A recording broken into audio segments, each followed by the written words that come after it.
9 o'clock to order. The invocation by Reverend Jason Sharp and the Pledge of Allegiance by Commissioner Bill Pickens. If you'd please stand. Mr. Chairman, if before we begin, I received notice from Mr. Lear that he will not be in this morning.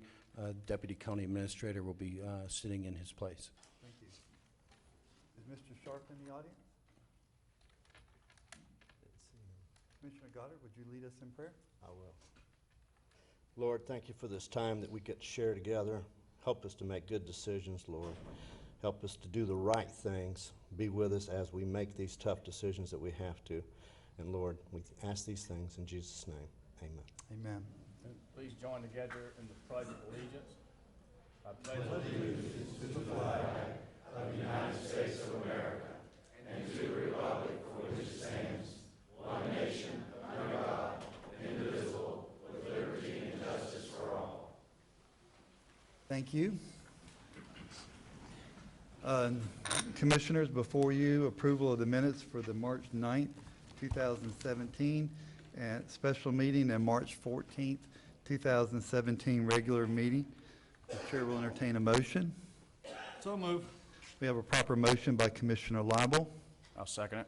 Proper second by Commissioner Pickens. All in favor signify by saying aye. Aye. Opposed, like sign. Thank you.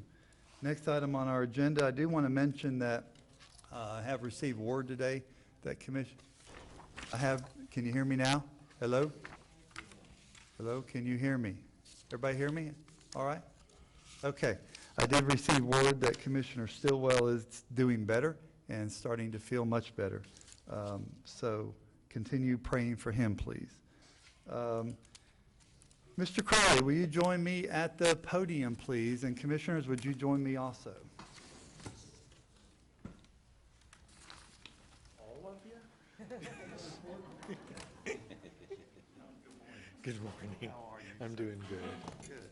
Can I borrow your microphone? You may. Okay, good. Commissioners, if you know, Mr. Crowley is retiring from our service in Putnam County, and this is a plaque presented to you, Stephen J. Crowley, for over 28 years of dedicated service to the citizens of Putnam County, March 31st, 2017. Thank you for your service, and we greatly appreciate it. Thank you very much. Here you go, sir. Oh, cool.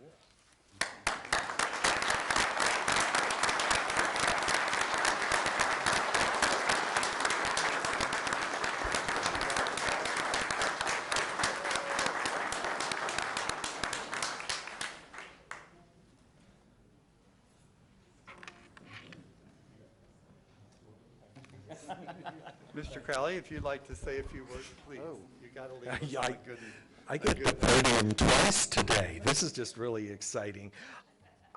I'm very rarely lost at words for those of you that know me, but thank you very much. And I just want to thank all of the folks in Putnam County for the opportunity to have served the residents of Putnam County for the past 28 years. If you look back when I came here and we're in the Larimer and started building the headquarters library, people said nobody will ever come out there and use that building. It's way too far. I'm not going to drive across that bridge and go all the way out there. We don't need libraries in Putnam County anyway. I guess the implication was we don't read in Putnam County. But they did. When we opened those doors, we almost tripled the number of people using the library system, and that has increased over the years. And it's to the thoughtful vision of all of the commissions that have served over the years to support reading libraries in Putnam County. And I couldn't have done it. I couldn't have done it with a long string of very supportive county administrators who also valued the library. I remember one had to go back to New Zealand, and his very first email was sent from a library in New Zealand. And so they've believed in the value of libraries, particularly to rural counties like Putnam. And it's just been a joy, it's been a pleasure, but it's time to ride the train off into the sunset and do other things. And I just appreciate all that you all have done for the residents of Putnam County. Thank you. You stay right there. We're not going to let you leave that quick. So Commissioner Lible? Mr. Crawley, I just want to, from the bottom of our hearts, you've just been great in our library system.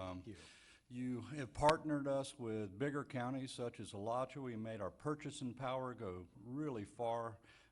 Your insight was really keen, and we appreciate that. And I also appreciate what you did outside of your scope of your job, such as One Book, One Putnam. I think some folks are here today from that group, but Putnam does read, and it's because Steve Crawley made an effort, and we appreciate it. Can you introduce your interim, I think? Yes, most of you probably already know Stella Brown, but Stella, stand up. Hi, Stella. Stella, hard to believe, but Stella has been with the library system even longer than I have. She began working for the Palatka Public Library when it was still run by the city, before you worked out this very strange deal for street lights and bridge repair.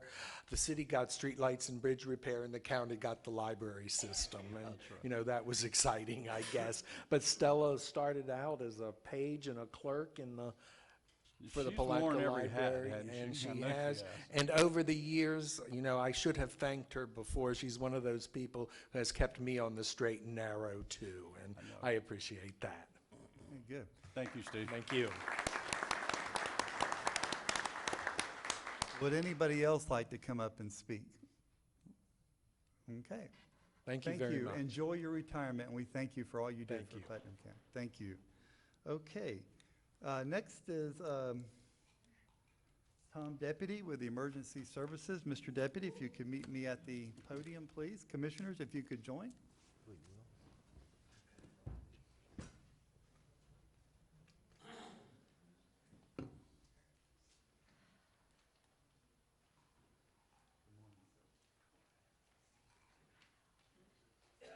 You're at the podium.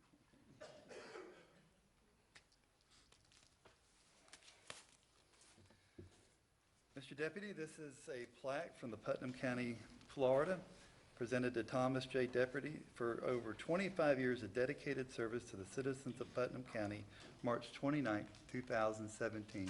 And we thank you for your service, sir. Thank you. Okay,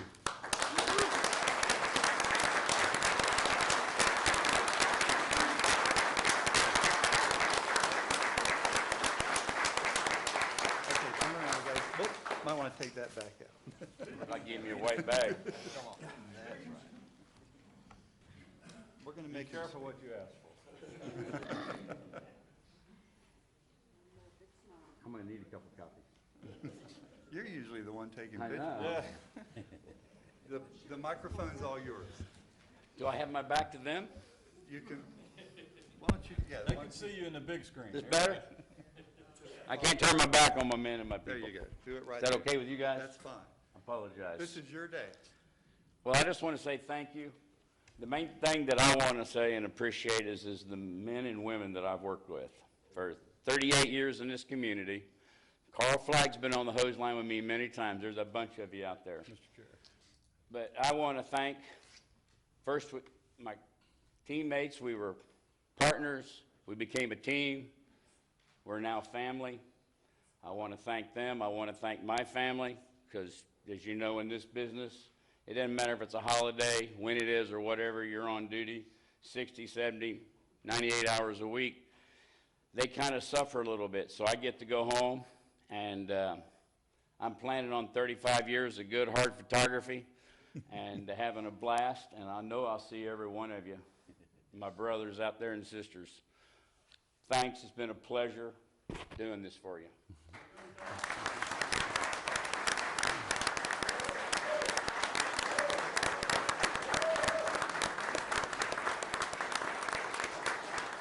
Mr. Deputy, Mr. Deputy, stay right here for a moment. We gotta roast you a little We're bit. not gonna let you off that quick, so now you gotta face us a little bit. Commissioner Lible, you have This the is the floor. price you pay when you're a very popular paramedic. No, last Friday, I had the chance to go by Tom's work spot where we had at the EOC, where they were having an employee's recognition of his years of service. And I was so impressed with the stories I heard from your colleagues that day. I am not going to forget it soon. But they talked about days when they had station wagons and they worked out of funeral homes. And I don't know how many people know Greg Jungenberg. He is not a little man. But Tom and Greg saved a lot of lives in the back of those station wagons. And they say Tom was really quick and agile, I guess. You could go over the top of all the bodies working on a patient, and he could tubulate, and you could do all kind of things. They say Tom would come out of nowhere, and those were great stories, and thank you for inviting me. And thank you for your service to this county, Tom. My pleasure. It's been an honor. Thank you. Would anybody else like an opportunity to come and speak? Tom, do you have your family here with you today? I do. Why don't you bring them up? Oh, my gosh, we don't have all day. Well, just take a moment. These are the They're not deputies. ashamed of me, I know they love me. I saw some smiling faces and, okay. I'm from a family of 7 kids, and I think Tom also photographed all 7 of our weddings. We All right, did. well, I'm Over the the oldest years. of 7 also, but introducing my wife Leela, Lindsay, Morris, Justin Morris, my son-in-law, my son Adam, and Megan, his wife.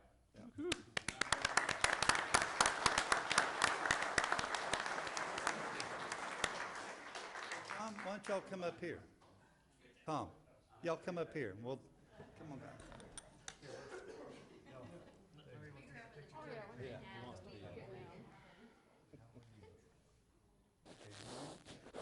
Doesn't have a wide angle lens. Smiles. One more. Very good. It won't, he doesn't Take need it. pictures, Tom. Thank you.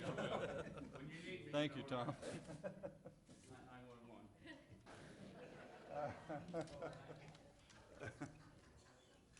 Mr. Nelson Green, if you'll meet me and the board at the podium, please, sir.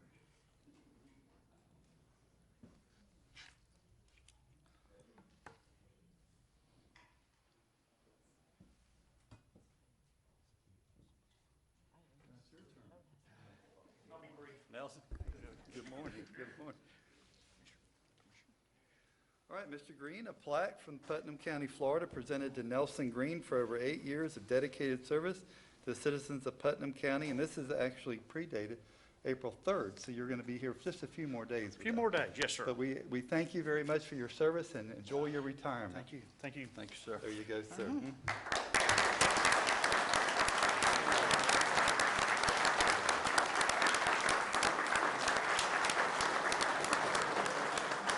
Your hand, buddy?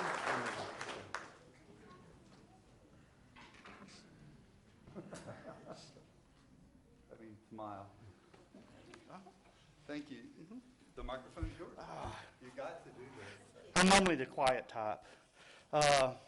Just thank you to the people that I worked with, the people that have put up with me for the last 8 years. Thanks to the board for the opportunities that they have given me to serve the citizens of Putnam County. Thank y'all. Thank you, y'all. sir. Thank you.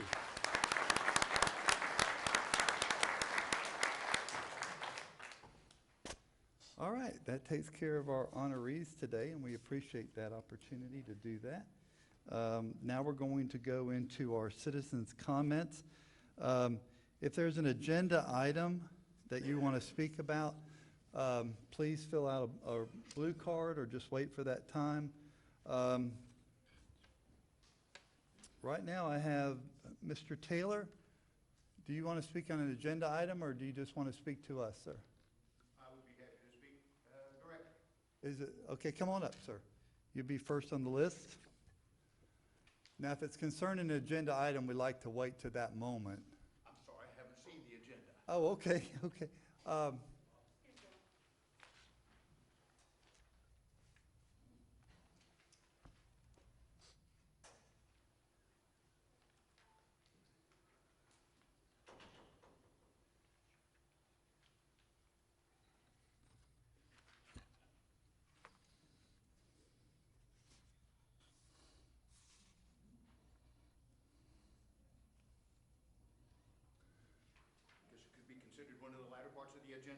Okay, we'll wait then, sir. Thank you.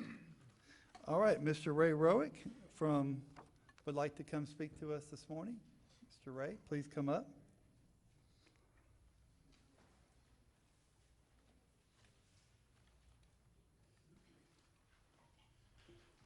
Distinguished Morning, sir. commissioners, staff of the courthouse and the county, I appreciate your services. I come a second time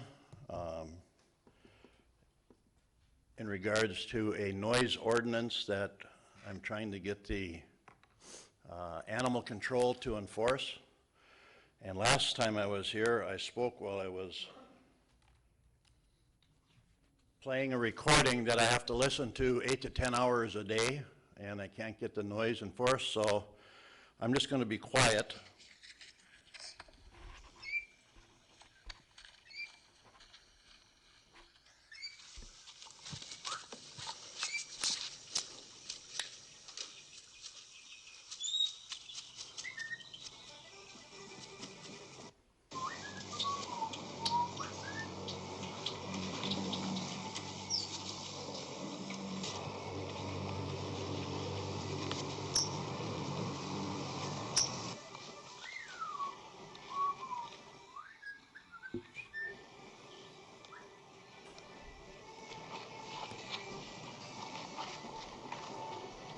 This is what I listen to for 10 hours a day in my house.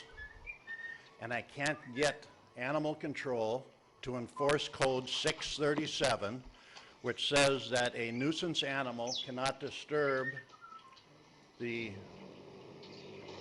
neighborhood or neighbors in enjoying their property. So I hate music, but you can hear music in the background. I don't listen to music, but we try to drown out this shrill whistle from 8 o'clock in the morning till 5 o'clock at night while the parrot's outside.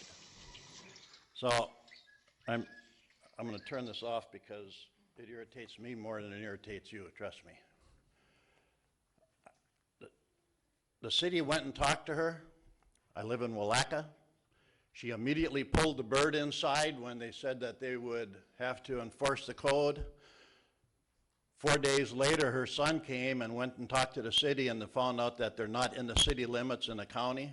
So she immediately put the bird back outside.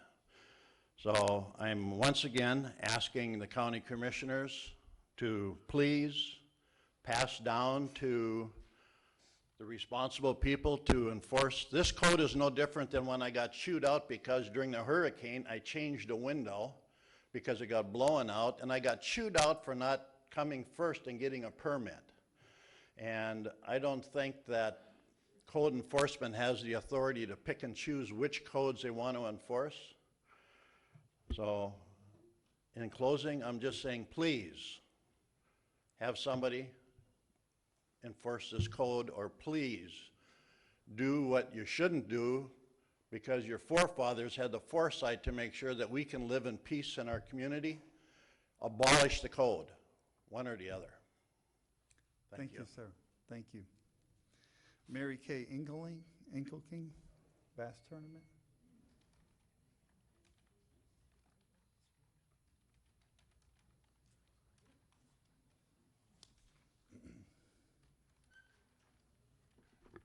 Good morning. Good morning. Mary Kay Engelking, Palaca, Florida. I'm going to be here every county commission meeting until the tournament's over.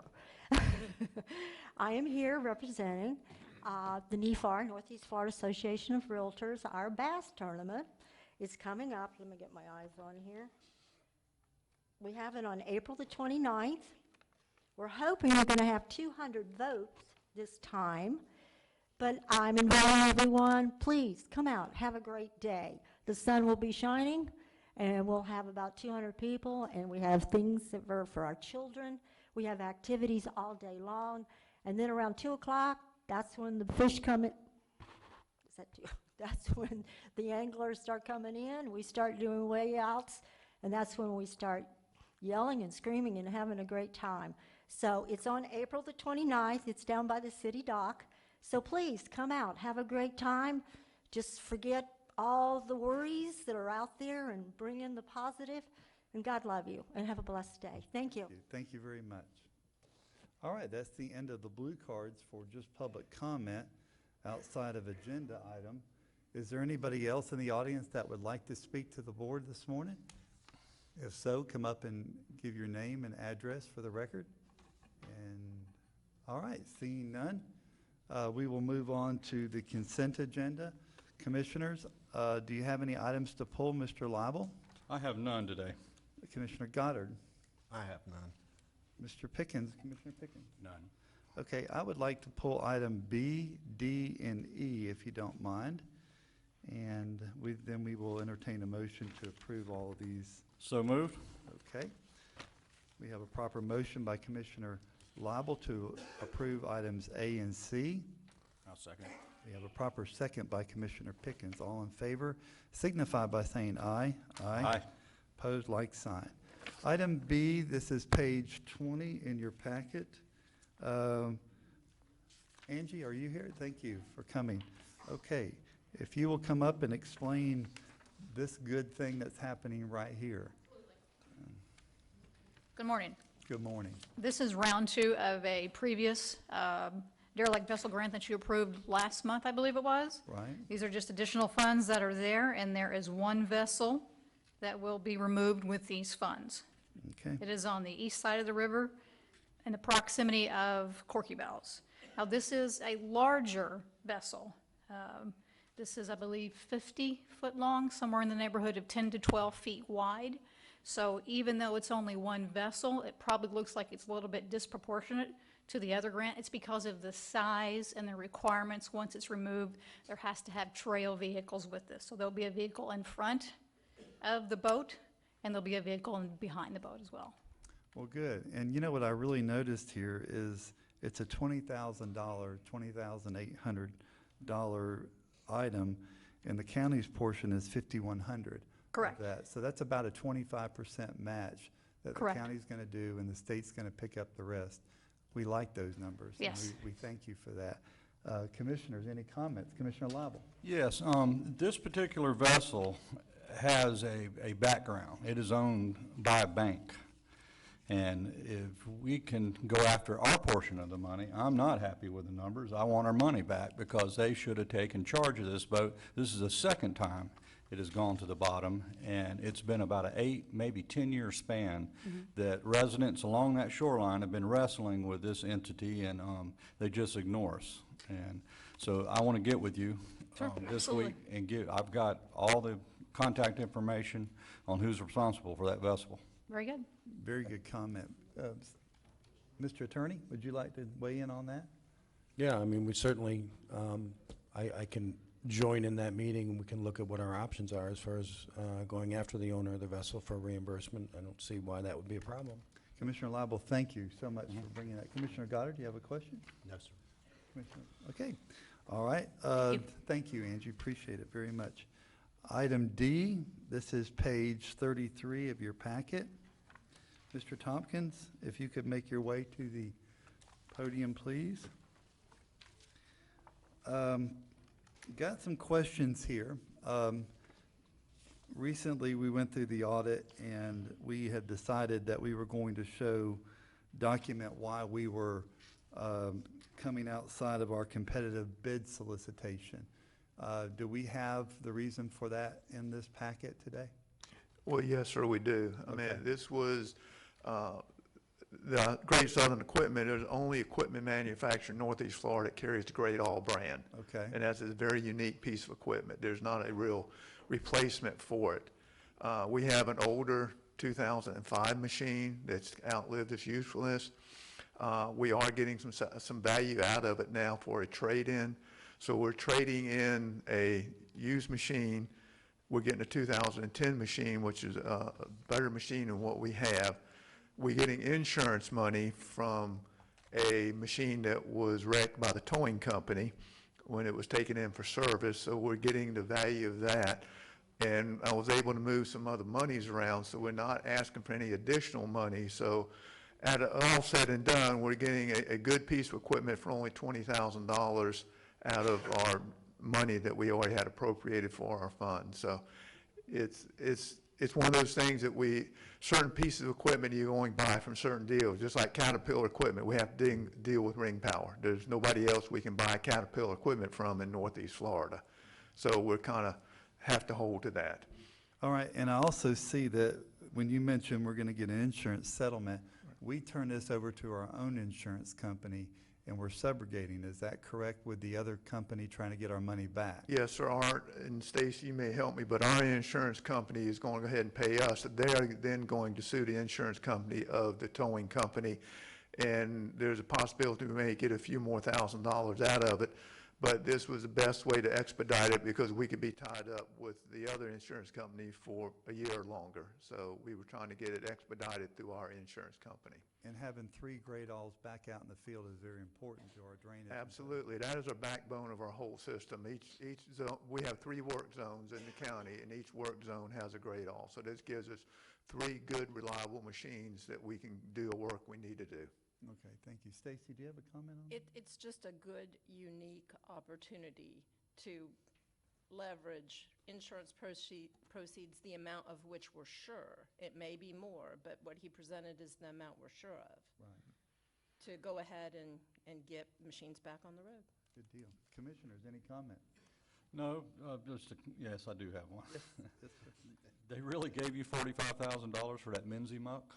Well, the Minzy muck and the other grade all that we were trading in. They actually gave us $10,000 for the Minzy muck. Okay, that makes more sense. Yeah. I was like, man, we have to give you a raise or move you to a car lot. That was a pretty good deal. Well, thank you. I have a question. Thank you, Yes, sir. Mr. Thompson. Commissioner Good- Pickens. What's the life expectancy of a machine like that? We try to get 10 to 12 years out of them. It depends upon the hours, but what we have to look at is if you run a machine too long, if you just work it to death and then you get to the end of it, it has no value. And what we're trying to do now is get our machines so we can trade and at least have some residual value when we trade them in on new equipment. I was really shocked at the price we got from the insurance company on the one that was wrecked. That was I think a 2001 machine. So, you know, it's 15 years old and it had, I think, well over 10,000 hours on it. So, you know, that's what we need to look at is the hours we have on our equipment, the usage of it, and the residual value of it, so we can get some value out of it, not just work it down to nothing. All right. Thank you. Okay, thank you. Next item, Commissioners, item E, page 35 to 51. Press, you might want to stay there again. Yes, if you don't mind. Explain this to the Commissioners and to the audience, please. Well, we have an opportunity. The roads in the state forest are owned by the state. We have entered into a contract for a few years now with a contractor to grade these roads in the state forest. We allocate between $50,000 and $60,000 a year for this operation. Recently, with Holloway Road and some other things have come up, we've had quite a few meetings with the Forestry Service. And they had mentioned to us, or said to us, you know, why are you guys grading roads in the forest? We certainly will do it. And the terms of our contract said within a 30-day notice, you know, the Forest Service would go back to grading these roads.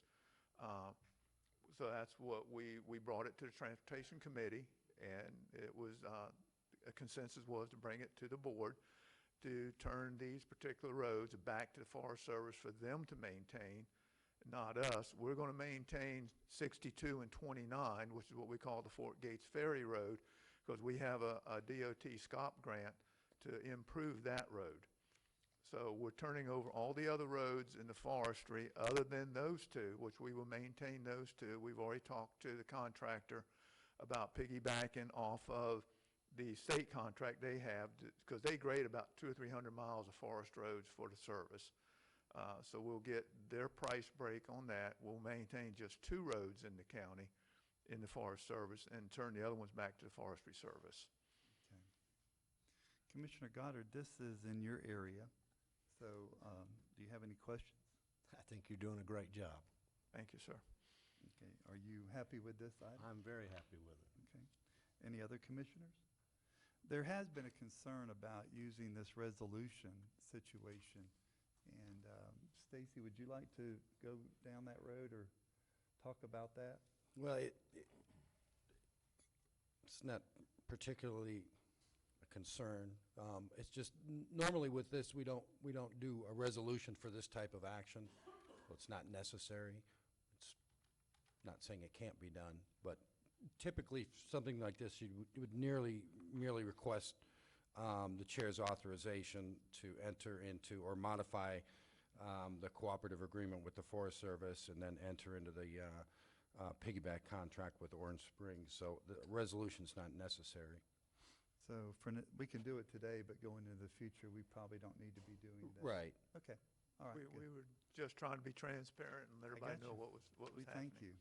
Okay, commissioners, you have any other questions? No? You have item B, D, and E. Thank you, What's sir. your pleasure? Move approval.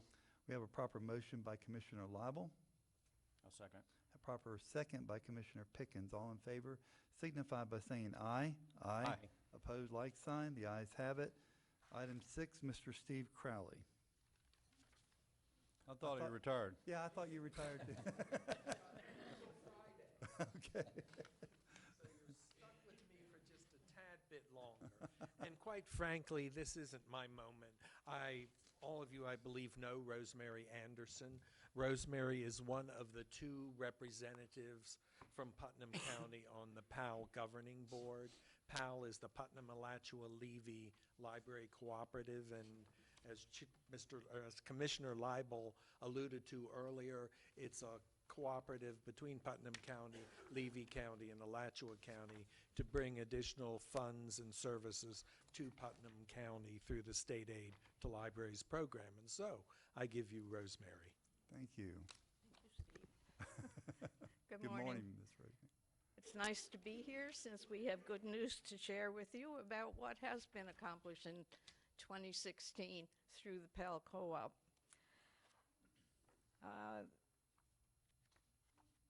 We are able to offer these advantages because we are a part of these. The co-op is a part of. I'm getting confused. Hold on a minute. Steve stole some of my introductory comments. So Your time. Take your anyway, the co-op has earned or is entitled to, has been granted through the State Library program, $350,000 a year. And so that's the source of the materials and the benefits that we're going to tell you about today. Generally speaking, and it has been our history, that the services are allocated on a third basis. And so that means in 2016, for example, we received a $60,000 allocation for books and materials over and above what our system ordinarily is qualified for. And this means that our users, and there are many, find a broader range of literature in whatever their area of interest is, fiction and nonfiction. And through PAL, if the book you want isn't available here, we can get it through other libraries, and it can be delivered to your home library at no charge to you. So one could almost argue that our resources extend statewide. Additionally, our readers have even more choices and options because we offer downloadable books and magazines. And downloadable books is just one of the online databases that we have achieved for our system through the PAL funds. Putnam citizens can access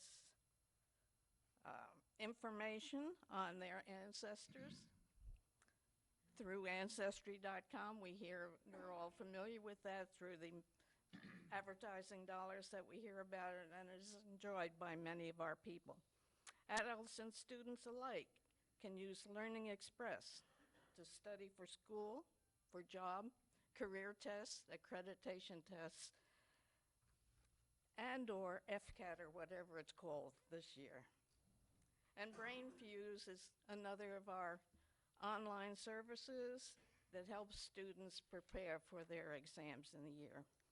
So in addition to the $60,000 for books and materials that I mentioned to you, PAL provides $38,000 of our online resources. Getting young children to read is a goal we all share.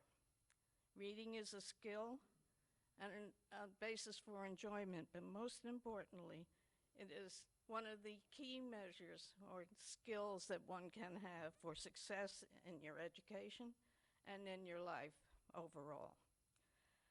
Through PAL, we've been able to expand our summer programs that are designed to attract young children, show them where the library is, get them involved in reading and the fun that it can mean. And so PAL helps us fund the appeal or the hiring of people like Freddie the Gecko.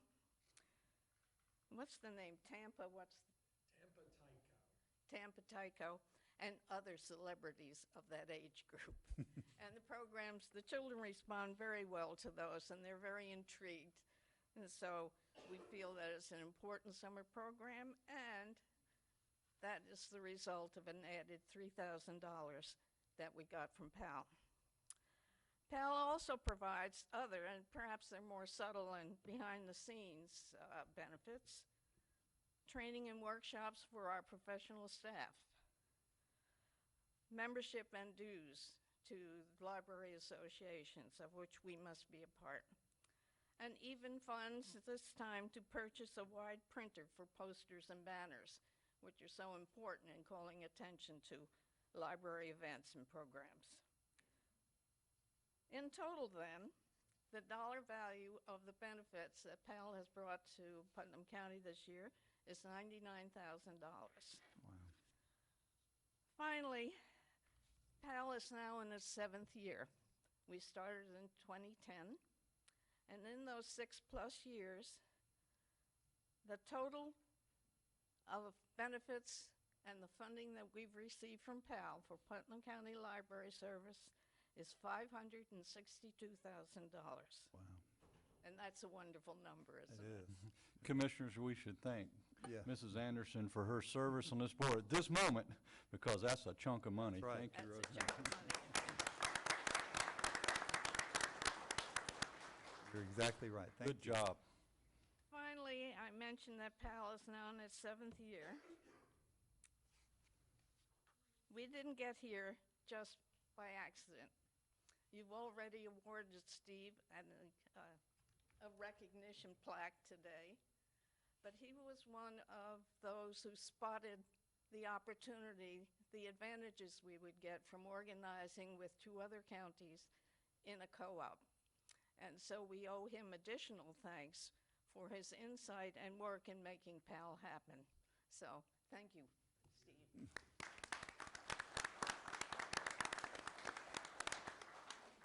I'd be happy to answer any questions or try to. And we do have a brochure which summarizes the material that we just reviewed with you. Rosemary, again, thank you for enhancing our library service through your service to this co-op. pleasure. And you really did bring home a substantial amount of money that helped us along our way. I was skeptical. Remember in the beginning, I said the big county will get all the money, but I was wrong. They share. Had your doubts on They share in the sandbox pretty good. Honestly, the people are very cooperative because they share the vision of making library service bigger, better, and more available to all. Yeah. Thank you. Good job. Thank you, Ms. Rosemary. very We much. appreciate it. Appreciate it. Okay, Commissioners, next, Dr. Robert Bernstein, Putnam Land Conservancy, Conserving Lands and Water for People and Wildlife. Mr. Bernstein, you have the floor, sir. Good morning, and I'll try Morning. to keep presentation short. Let me get to the desktop. I have a PowerPoint, and I might introduce myself. I'm Bob Bernstein. I live on the river at 142 Elgin Road in East Palatka. I'm a marine scientist by training, and I have spoken to the board, some previous members about the river, that I like to see decisions that are science-based. And, wrong one.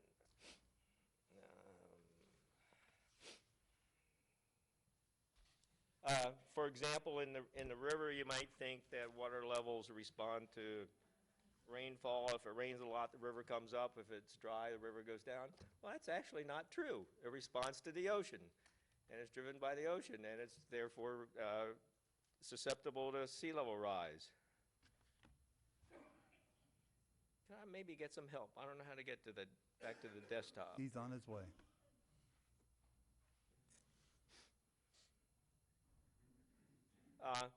So likewise, today I want to talk about land conservation, and I might try to tell you that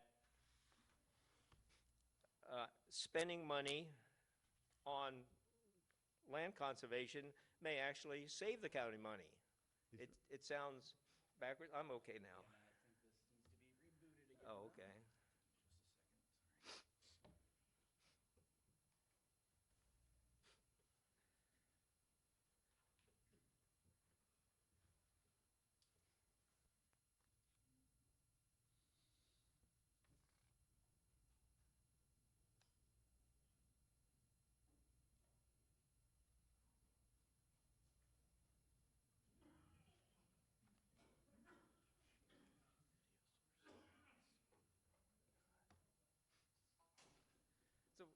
So while he's doing that, really what I want to talk to you today as president of the Putnam Land Conservancy, I want to talk about what the Putnam Land Conservancy is and what we do, why we think we're important with the county and would like to work with the county, and that conserving lands is economically important. It's not just tree hugging kinds of values, it's economic values.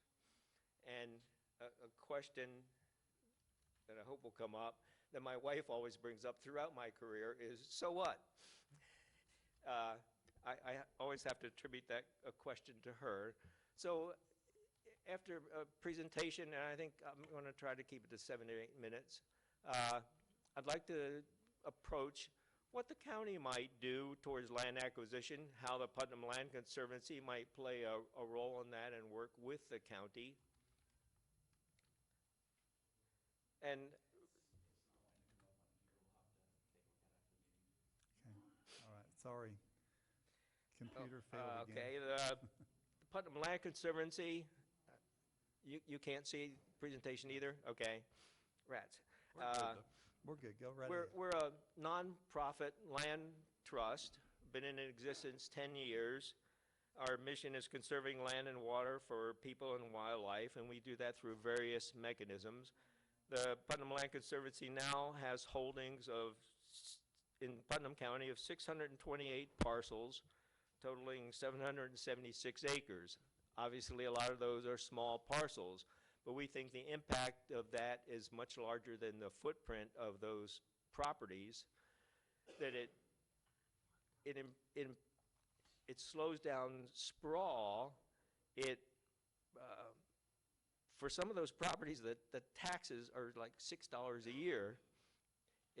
It's not worth it to the county to keep the records, to send out the tax bills, to collect that money, to record that money. So we are targeting some subdivisions like Mondex, small parcels, undeveloped. They're referred to as antiquated subdivisions, and we've acquired several holdings in some of those areas. We also hold 2 conservation easements for a total of 160 acres. I'm sorry, 165 acres.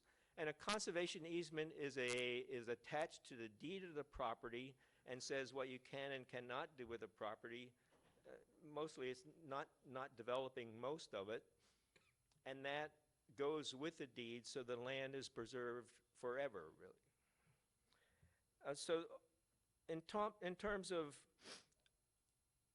open space economic values, and I wish I had the slide, some of you can assign values to various aspects of open space. And in broad categories, these might be beauty, production in terms of crops, ecosystem services, which are provided free, biological services, and social services. And you might think beauty, well, that's not economic value, but suppose there are 2 identical houses. One backs up to a noisy factory, one backs up to a parkland that has wildlife and a nice view. which am I going to pay more money for? Which will I pay more taxes on? So I would be willing to pay a good bit more for being next to the open space park, and all the surrounding properties would. So you can equate that willingness to pay to the dollar value of that park or that beauty. And another example, the ecosystem services. Open land provides water recharge to the aquifer. It filters water runoff that might have to be treated in other ways, like retention ponds that would cost money.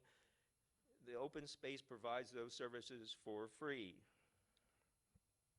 And maintaining these environmental amenities is essential to economic activity. In fact, from one study, environmental quality ranked as the most important amenity in high technology worker choices of location, above housing, cost of living, and good schools. Why do people come to Putnam County? Because of the natural resources in the open space here, and that needs to be preserved. And in terms of wildlife-related recreational participation and expenditures in Putnam County, we have about, not counting fairs and that kind of thing, we have about 74,000 visitors a year, equal to the population of Putnam County. The total economic value of these wildlife-related or the recreational visitors is about $87 million a year. That's in 2002 dollars. And there are also about 1,400 jobs associated with these recreational activities. Now, and I'd be glad to have you stop and ask questions any point along the way here if I need to explain something without the graphics that I spend a lot of time on. But some might say that, well, preserving land and acquiring public land takes it off the tax rolls. And I'll give a big but. For commercial and open space land, yes, the taxes pay for the services. For residential property, for every dollar you collect in tax, it costs you more to provide services for that property.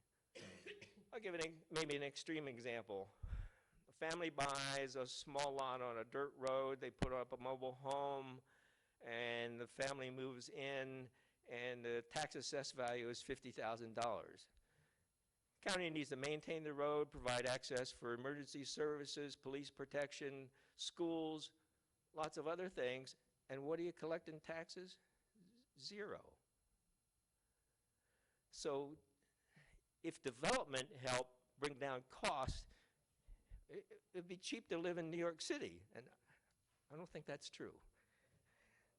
Dr. Burdenstein, there's a threshold, though, associated with housing values and that model you just presented. That dollar amount, it used to be around $300,000 before a home will realize a positive tax flow to the county.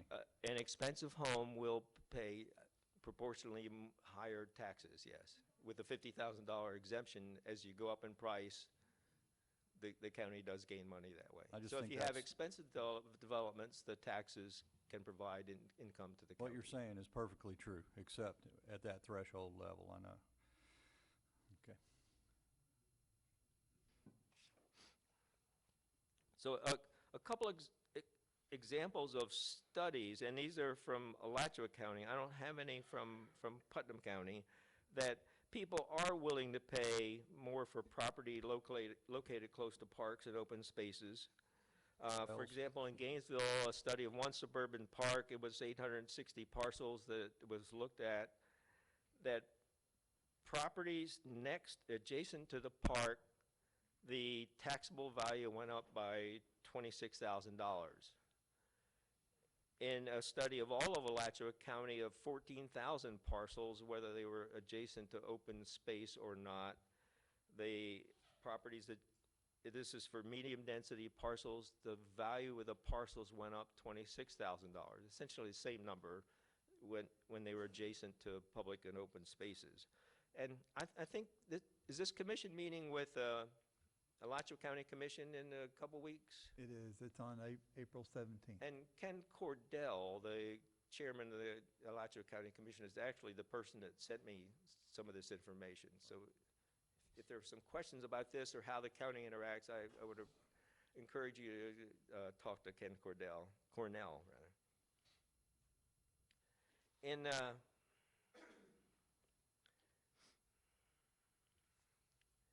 and also from Alachua County, the increase in taxable value of money that is spent for open space lands usually repays itself. The example is, since 2002, Alachua County had spent a total of $61 million acquiring parklands. The taxable value went up by $65 million, 100% of what was paid. And actually, the county paid $28 million. The other was grant money. So for $28 million, they increased the taxable base $65 million. That's a big return. So in conclusion, preserving space, open space is not just nice, it's economically important and wise. And a strategy for conserving open space is not contrary to community economic health, but rather is an integral part of it. So my charge to the county and how Putnam Land Conservancy might play a role, the county needs to, I think, more actively promote and take advantage of the public's interest in outdoor-related activities and the economic value of natural resources and its rich heritage. Putnam County is really quite rich in natural resources, history, natural heritage, and the county would need to sell this approach to citizens. I think the county did an excellent job with a Better Place plan, that citizens actually voted to tax themselves more if the money was spent in this particular way. So I hope the county might let Putnam Land Conservancy know how we can work with the county to help preserve some of these special places. Some examples, maybe we hold conservation easements if a developer needs to set aside a piece of land in conservation. Maybe we work with the county to seek grant funding for purchases. We hold a small parcel of properties that actually saves the county money. And maybe we work with the county to help develop an open space plan. I did look at the 5-year strategic plan for the Putnam County Economic Development Council, a 34-page document. I looked through the whole document and I did a word search. This total strategies dealing with natural resources was 1. And that was identifying activities. I think the county's really missing out on some great economic benefits. I think you need to sell the county, and most of the people that come here to hike, bike, paddle really come from out of the county. So the county needs to be marketed out of county and really even out of state. I mean, there are things like bike trails, hiking trails, paddling trails, blueways, the river itself, Bartram Trail. I mean, there's developed the Bartram Trail. It's bike, hike, and paddle. It's a tremendous resource. It's a national heritage river. It ought to be like William and Clark Trail. I mean, it's really a big deal, and we don't market that. So I think a better job could be done on that, and maybe PLC could help with that. And I can be contacted. I don't have this slide. My email is seagrass3@gmail.com. And I'd be glad to work with the county in a workshop or to come back again or answer any questions you have. Thank you for your time. Thank you, sir. Thank you. Commissioners, any comments? I Commissioner do. Lible. Dr. Bernstein, I do work with you. And, Yes. Something in the future I'd like to share with the public as well as you is you're right on target with the conservation easements in the way of linear trails, which Putnam County sure is a mecca of those trails coming together, a trailhead or a place where you eventually have to get over the river. But in the cities of Titusville and where the trails are more developed, people are moving to those trails, and the real estate abutting those trails, I call it a township, Scottsmore by Titusville. The equestrian community in Central Florida is flocking to it. They're buying these 5-acre parcels so they can ride the trail. Before long, they'll be able to go from coast to coast. You can go from Titusville to St. Petersburg on a horse, which is just unheard of in the United States anymore. But these things are happening, and they do have value, and that's one bright spot that will happen for Putnam County in the future is our real estate values will realize a uptick around those trail hubs. And will that be marketed by the county? Well, that's something you and I need to talk about. But thank you for all you do. I enjoy working with you, and you are out there on the front doing a lot of good things for our county. As Chip and we knows, I appreciate it. serve on the Waterways Committee for the county also. You sure do. Thank you. A lot of good work. Thank Commissioner you. Goddard, any comments? No comments. Okay. Thank you for your presentation, sir. We will move to item 8. Please do. Concerning this item?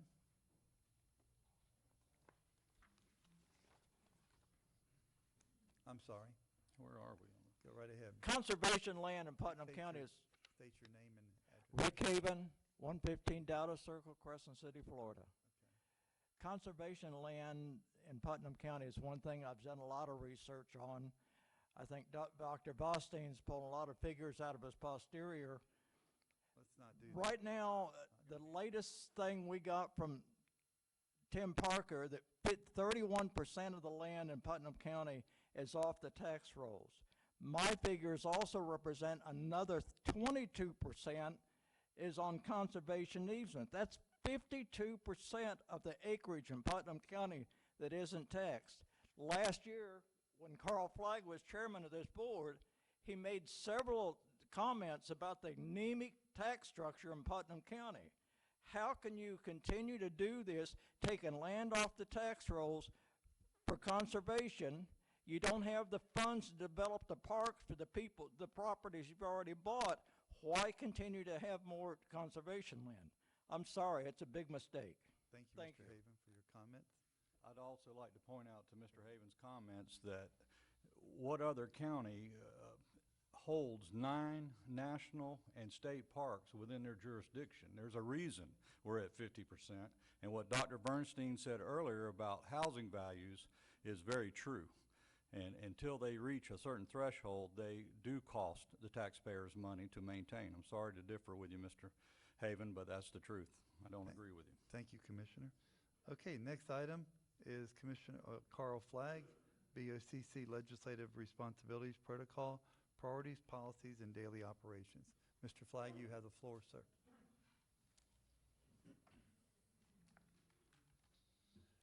Mr. Chairman Harvey, Mr. Vice Chairman Goddard, Commissioner Libo, Commissioner Pickens, and in absentia, Commissioner Stillwell, who we lift in prayer. Good morning. Good morning, sir. I'm deeply honored to have the opportunity and the privilege to come before you. Of course, you know I'm Carl Flagg, native and lifelong resident of Putnam County, currently residing at 1700 Oak Street, Palatka, Florida. Let me assure you that I'm here solely because of my passion for our community. Be assured I have no axes to grind and definitely no scores to settle. My prospective purpose today is to personally address you for my diplomatic experiences as a public servant who cares a lot about Putnam County. I truly want to believe, in spite of perceived differences and realized difficulties, the best interest of our county is in the hearts of all of us. I know what it means to be a freshman commissioner. I know what it means to be an intermediate commissioner, as well as a seasoned commissioner. I've had the pleasure of effectively serving as a Palatka City Commissioner for 5 years, Mayor of Palatka for 10 years, and also had the awesome privilege of serving as a Putnam County Commissioner for 4 years. It's been only 20 weeks ago since I served as a county commissioner, and in the wisdom of our fine Putnam County citizens, another fine citizen sought the office and succeeded me in District 3 by presenting himself as an option to the voters. I was among the first to reach out, congratulate, and pledge my support to him. For I have learned in whatsoever state I am, therewith to be content. I humbly accept my reassignment because public servanthood and community service and commitment is my life story and my lifelong journey. It is equally my mission on earth. I will forever be indebted to God for inspiring me and my community, for entrusting me to be an honest public servant. As a local pastor for nearly 26 years and a local funeral services professional for nearly 34 years, I continuously serve our community in one manner or another, and I plan to continue humbly serving our community as long as God sustains me. However, my visit is really not about me, because Putnam County has operated exceptionally well before my tenure and will continue remarkably long afterwards. This is not my first time expressing concerns about how well we do what we do and how we do what we have to do. Therefore, I'm sure it's not the last. Nevertheless, I came not to condemn anyone, but rather to fulfill us. Many may wonder why I'm here. There are some who've already speculated. Many may wonder who sent me here. I'm delighted to tell you the whole truth and nothing but the truth, so help me God. Nobody called me, and absolutely no one sent me. I'm here on my own personal conviction. I've always been a straight shooter, and those who know me, not know of me, recognize that I operate on three principles. I call them the HIS principle: honesty, integrity, and simplicity. Before I would even compromise, and before I would even consider compromising my Christian values and our community standards, I would immediately walk off the scene. I humbly served as an ambassador for Putnam County and earned the respect of many citizens. I'm just as concerned about our future as you are. But more importantly, I'm interested in our present portrayed image and true character. Truly excellent character must continue to count. It's not who they say we are, it's who we say we are. And I really mean that. I am keenly aware of most of the countless challenges our county face, and they're not simple challenges. They're compound and complex ones. Not a single one of you or any of the rest of us other community leaders, for that matter, have all of the answers to life's questions, nor the solutions to our community's problems. We have to learn to agree and learn to agree to disagree.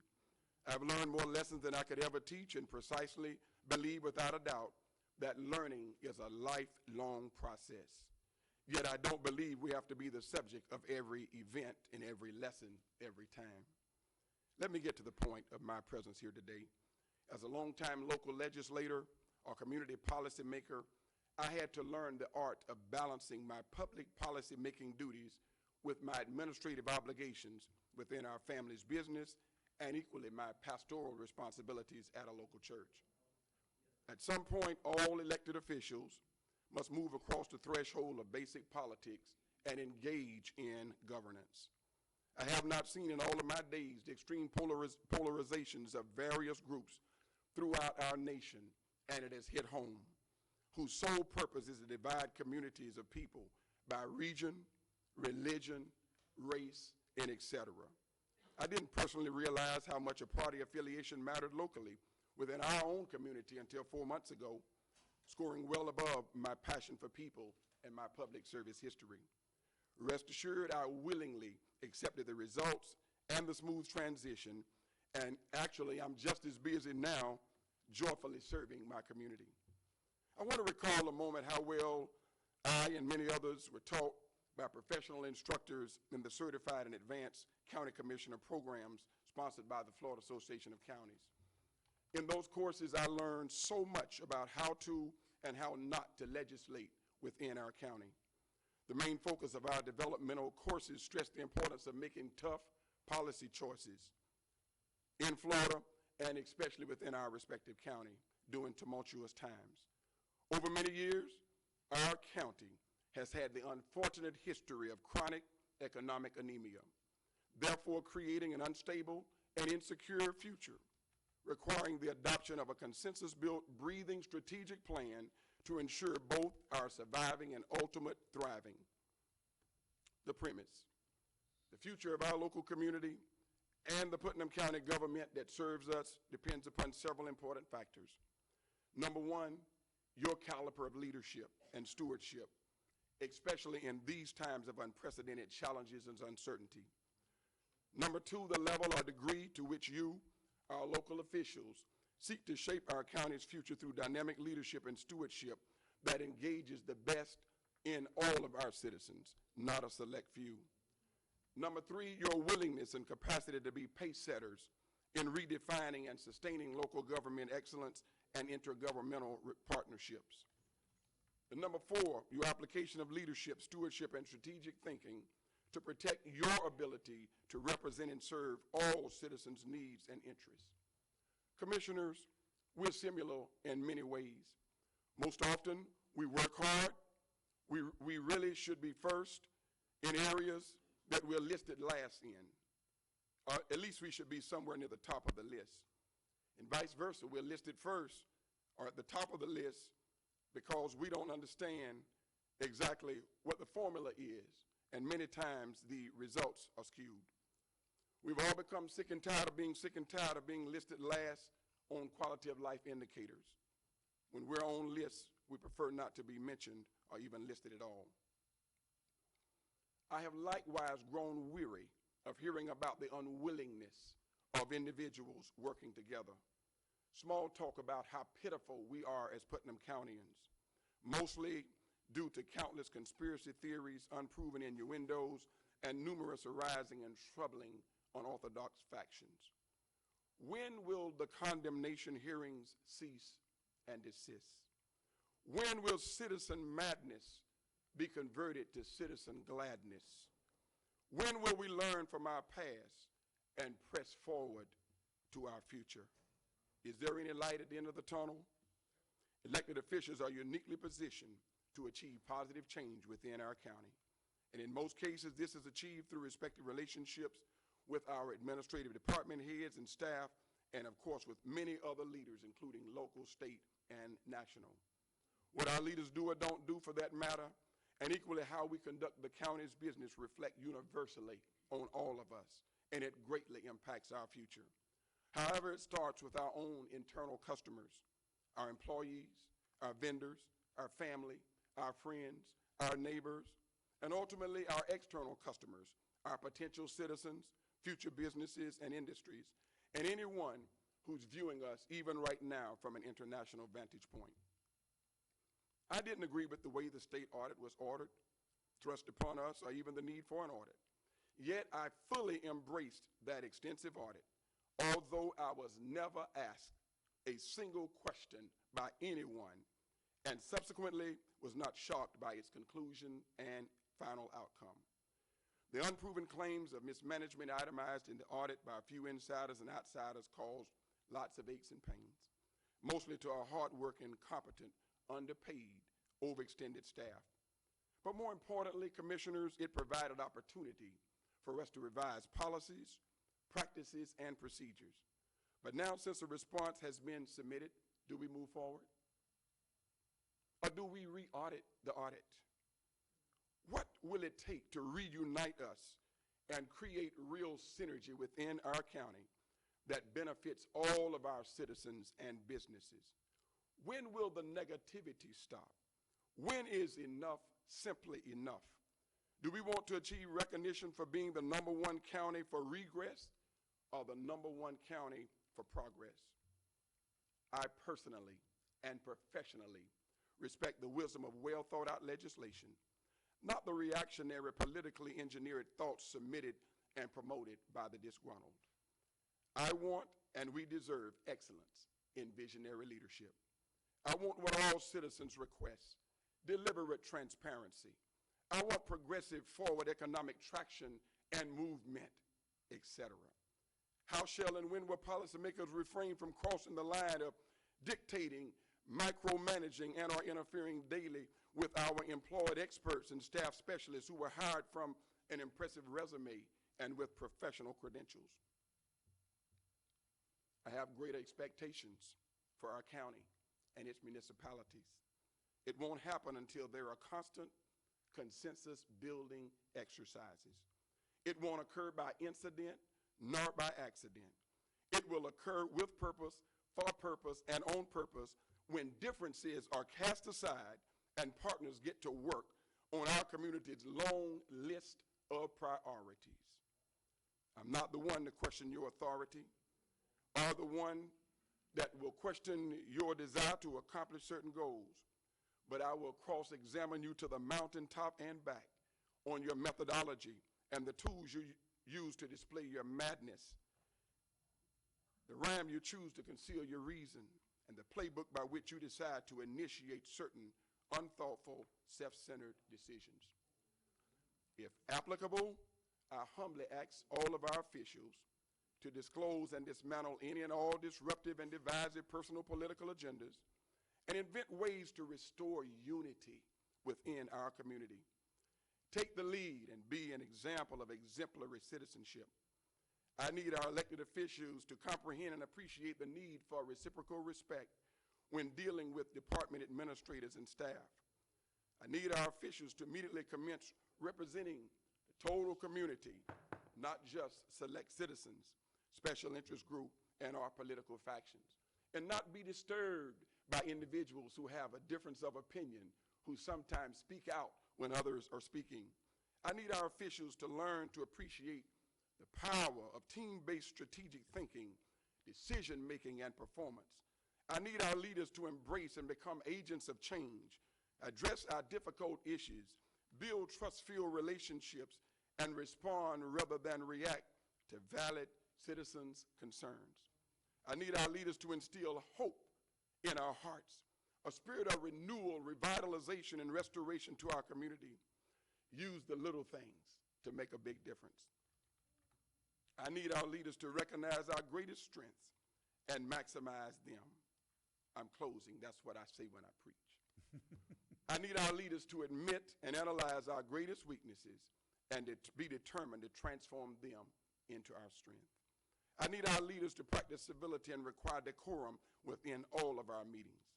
I need our leaders to lead the transformation effort to progressively move us forward. Finally, perhaps during your next agenda item or at some time certain in the future, please assist your own staff and us everyday citizens. Help us to understand why you make decisions that you make. We don't question your authority. We simply question your decision. Describe the reasons for your demonstrated lack of protocol or when you decide to veer off from normal operating procedures, and share those examples and those facts leading up to your decision. Thank you for the opportunity.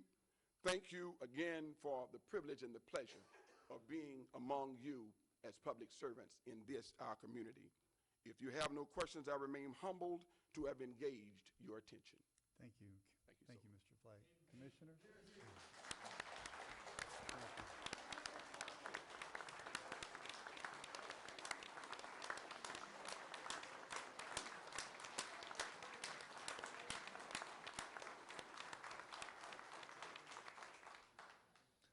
Commissioners, any comments from?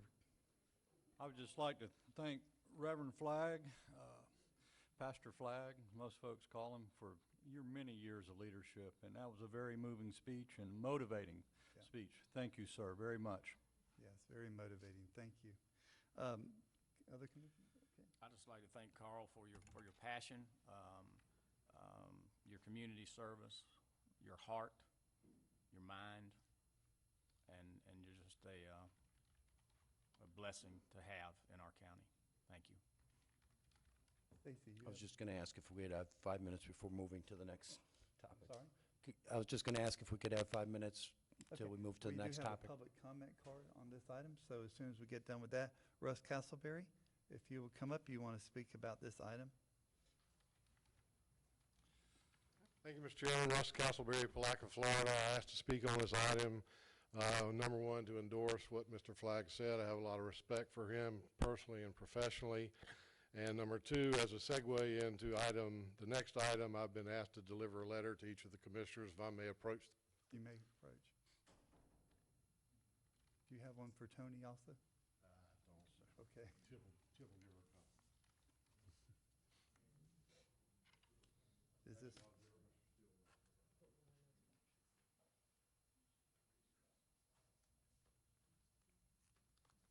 We need to read this now? Okay.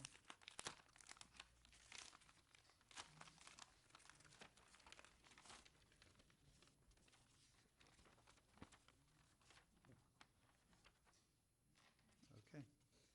Would you like for me to read it out loud? Yes. March 28, 2017, Board of County Commissioners, Putnam County, Palaca, Florida. I Board of County Commissioners, Putnam County, Palaca, Florida, 32177. I hereby tender my notice of retirement as Putnam County Administrator effective immediately. Rick Leary. Order, order. Okay, thank you very much, Mr. Castleberry. We will take a 5-minute recess. Thank you. The next item on our agenda is Commissioner Goddard, discussion and consideration of replacing county administrator. Looks like that's already been done. Mr. Chairman, there were some Hang on, folks. Hang on. Okay, can you turn me up just a little bit? Because I don't think I can't hardly hear me either. I think all the mics need to go up. All the mics need to go up? All right. Tell me in the back when you can hear me, and I'll continue to talk. Everybody can hear me? All right. Thank you very much. Commissioner Goddard, this was your item. We need a little guidance here from our attorney.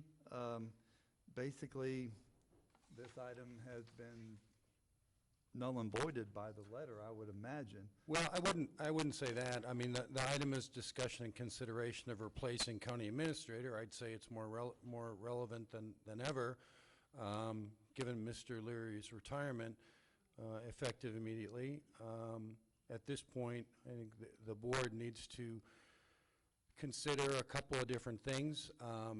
Given the county's current organizational structure, Ms. Papel is the acting county administrator. I think you all need to decide if you would like her to remain in that capacity by appointing her or anybody else, interim county administrator, discussion of what you might pay an interim county administrator, and then also discussion about how you wish to move forward in seeking Mr. Leary's replacement, whether that be by through the HR department, through the use of committees, through use of outside agency. I think those are the relevant issues that need to be decided at this point. All right, before we move on to that, I have a bunch of cards here that people want to speak in favor or against. There's really no need to do that at this point. Well, but I mean, I don't want to negate the public. Hang on. I don't want to negate the public's ability to speak. So I think that's very important in our free democracy that we live in. I'm just trying to get a point of clarity so, we don't look like we're not doing something that we're supposed to be doing. Well, as the chair, certainly that's, you're in charge of the meeting, and that's really a call for you all to make. Okay, we'll go forward. Commissioner Goddard, you have the floor, sir. Thank you. I would like to say I was surprised at this. I was hoping to make a nice transition and open it for discussion, which we had. I did want to clarify, the paper mentioned that I wanted him fired. That was not my intent by any means. It was to start the process, is what I said, to replace him. However, we don't want to miss the fact that Mr. Leary has helped us. He's been here for 16 years through some tough times. My thought pattern is probably an old country adage that when you find yourself in a hole, place your shovel down and stop digging. I saw it was heading for bankruptcy. Saw on that progress 6 years ago when the reserves were used up. Things needed to change. Whether he was the main purpose, I don't know, but as the head of that department, I wanted to see change. I'm not really pleased at the way this worked out, but it is what it is. And I, like everyone in here, want our county to move forward. I think we're doing a great job in so many things. Let's just move forward. Thank you, Mr. Goddard. Commissioners? All right, we'll go to public comment. Mr. Bob Taylor, is this the item you wanted to speak on, sir? Yes, sir. Okay, please come forward.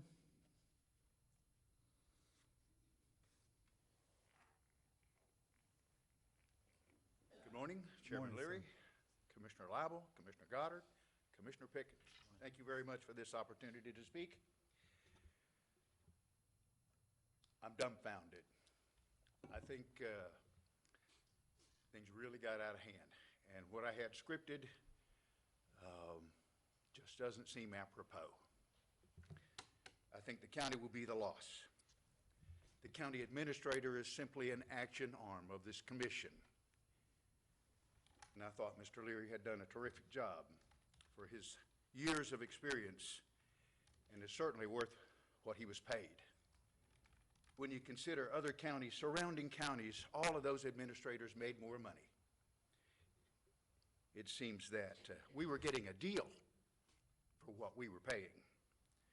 And now his experience is gone, and this commission will be saddled with the task of not only dealing with the budget issues, but with trying to find a replacement at a critical time in our county's efforts to reconcile the budget. Without that leadership and expertise, I do want to thank this commission and the Public Works for paving Comfort Road. I've lived there since the early 90s, and I believe this is the first time anything's been done there, except for patching potholes. And I really appreciate that. And striping the road, what a plus. And I appreciate what the county does with the limited fundings. I'm also here to speak in behalf of a project that was accomplished by the county. It was the Bostwick Fire Station. And I want you to review the facts, the record of the information, because simply, gentlemen, some of the things that were said on the 20th of February were just not true.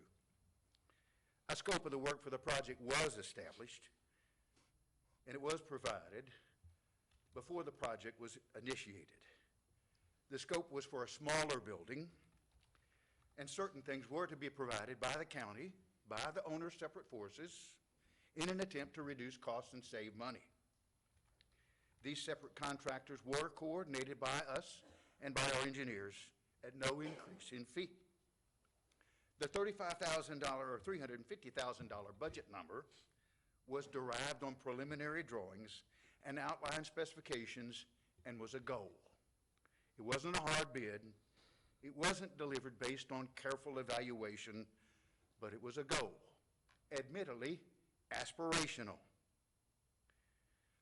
Our fees were mentioned, and I want you to understand that our fees included compensation to our engineers for structural, mechanical, plumbing, electrical, fire detection and alarm, fire sprinkler protection, and generator design. All of those were included. There were additional services for geotechnical engineers, wetlands environmental design, and civil engineering, and we coordinated and administrated all of those engineers as part of our services. It is noteworthy to recall that the auditor stated that the county records did not demonstrate the most effective process was utilized for selecting construction site or soliciting and negotiating the CME services to construct the project. Again, the record will clearly show that the process that was used for selecting a construction manager followed established protocol, similar to the one that was used for the Putnam County Jail, in accordance with Florida statutes, Chapter 255.20 and 287.055, procurement of personal property and services. The record shows that an advertisement was produced and published. The scope of the work, drawings, and specifications were updated per 1 April 2014. The County General Services Office and our offices assisted in soliciting advertisements and invitations. Our office personally sent out 13 different invitations. Proposals were received on 1 May 2014, and only 2 contractors responded. Sealed fee proposals were submitted, but remained sealed until the firms were ranked. Mr. Taylor? Yes, sir. The board has instructed me recently to start keeping on task a little bit better. Okay, sir. And I have allowed a lot of leeway, but if you'd bring it back to the item that we're talking about and wrap it up, I would greatly appreciate that. Thank you, Chairman Leary. Well, Well, then I'll just close by saying it's important to note that the project was completed on time with a minimum of change orders. As a matter of fact, there was only one change order, and it was a deduct for $114,900. The construction, the guaranteed maximum price at completion was $555,000. The takeaway of this presentation is that the entire process complied with statutes. Putnam County citizens were involved in building a community fire station, and the audit found no fault with the acquisition or public service for a remote and worthy community. Thank you, gentlemen. Thank you, sir. Thank you, Mr. Taylor, for a job well done. Mrs. Debbie Griffin, you will be next.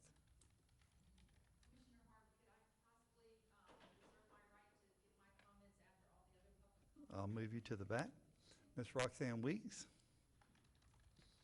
Yes, go ahead. And we are going to keep a timeline. That's another thing I've been instructed that, based on a resolution back in 2013, that we do try to keep a 3-minute timeline, and I do have some discretion over that, but we're going to try to keep very close to that as we go forward. Thank you, Ms. Weeks. Yes, sir.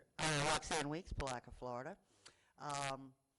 There's no need for my full comments. I thank Commissioner Goddard and Commissioner Harvey, or Chairman Harvey, for having the backbone to actually stand up and listen to the people and do what they asked, because you represent us.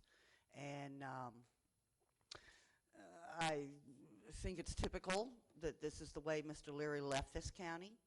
And throughout these years, he has not let us out of economic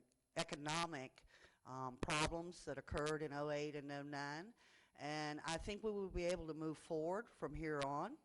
And this is a great day for Putnam County and its citizens. Thank you. Thank you, Ms. Weeks. Mr. Rick Haven? He's not in the audience. Mr. Herman Summers?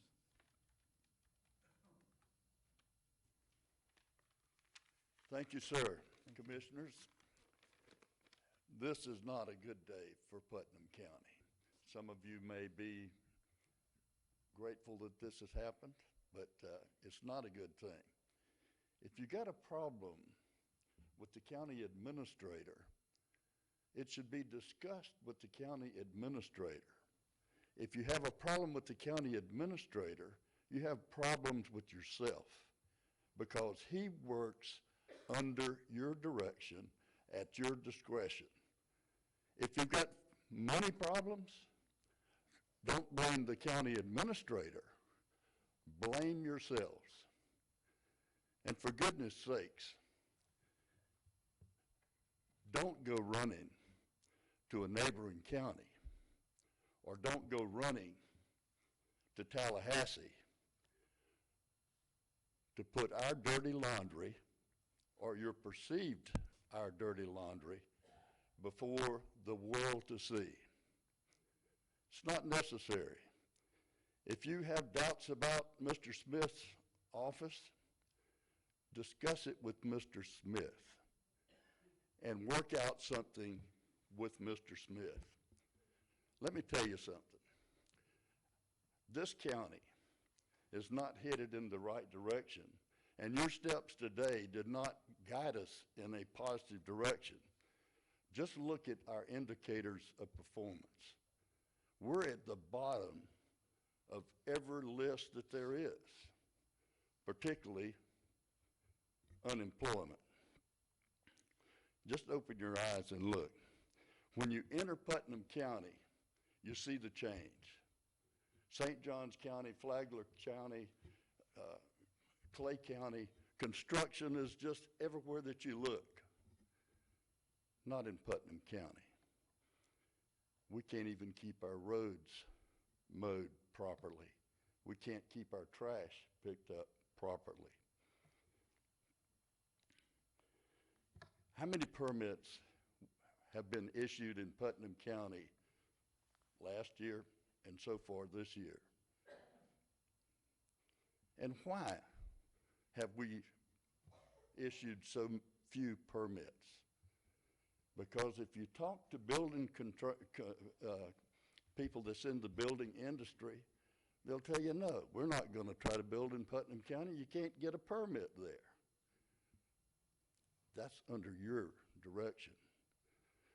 Gentlemen, you need to take some positive steps to do some positive things towards leading Putnam County off the bottom of the list and move us to the top. If you look around in this county, it's pathetic to look at the number of homes that's just been abandoned.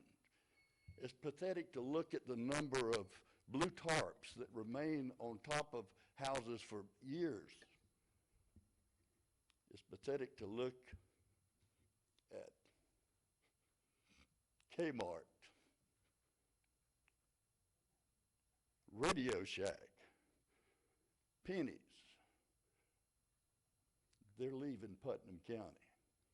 And gentlemen, I'll say one of the reasons they're leaving Putnam County is because you have not exerted positive leadership. I say to you this morning that, yeah, we needed a firing in Putnam County, but I don't believe it was Mr. Leary that needed to be fired. And I think maybe some of you who are new commissioners that it's yet to be seen. Thank you, Mr. But Sutton. be positive and lead this county forward. Don't go sneaking behind somebody and cut their throat in the bushes. Thank you, Mr. Summers. Carolyn Swoop, not here. Faye Sparkman.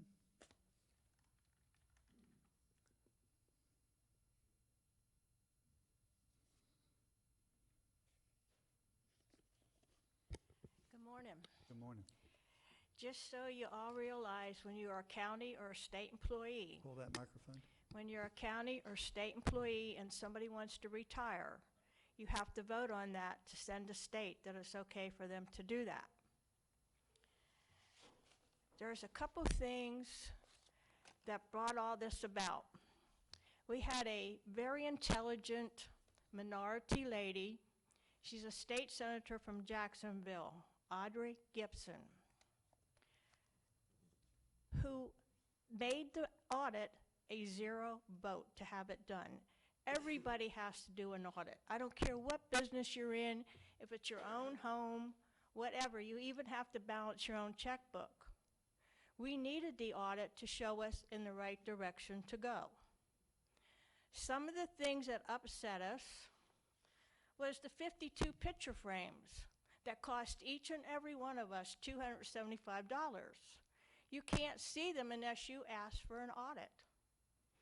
And if you were to ask the lady that's doing your finances right now why this county's the shape that it's in, I'm quite sure she's going to tell you we're very close to bankruptcy.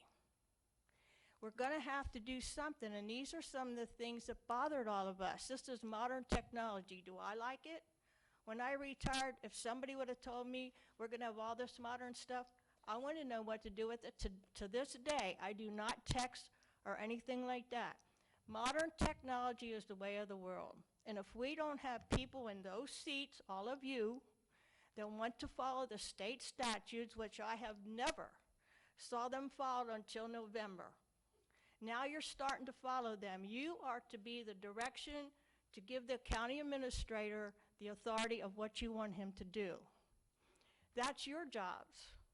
All we can do is sit in the back and watch it. But never in this county has that happened until we replace some of those seats. Just follow your state statutes. When you're interviewing somebody, do it together at a workshop. The other thing, I don't know how many of you know it, but all your heads of your department get an experience pay raise every year. It's automatic renewing. Some of them are $5,000. When our regular employees, we can't keep them because we don't pay them enough. These are some of the reasons why we asked for him to retire. Not resign or be replaced, but just to retire. I had to retire. Do I like it? No. And I'm not faced for all the modern technology, but we have to do it. The landfill is another good example. We have to go modern technology throughout this whole world. And that's all I have to say. Thank you. Thank you, Ms. Bartman. Mr. Wayne McLean.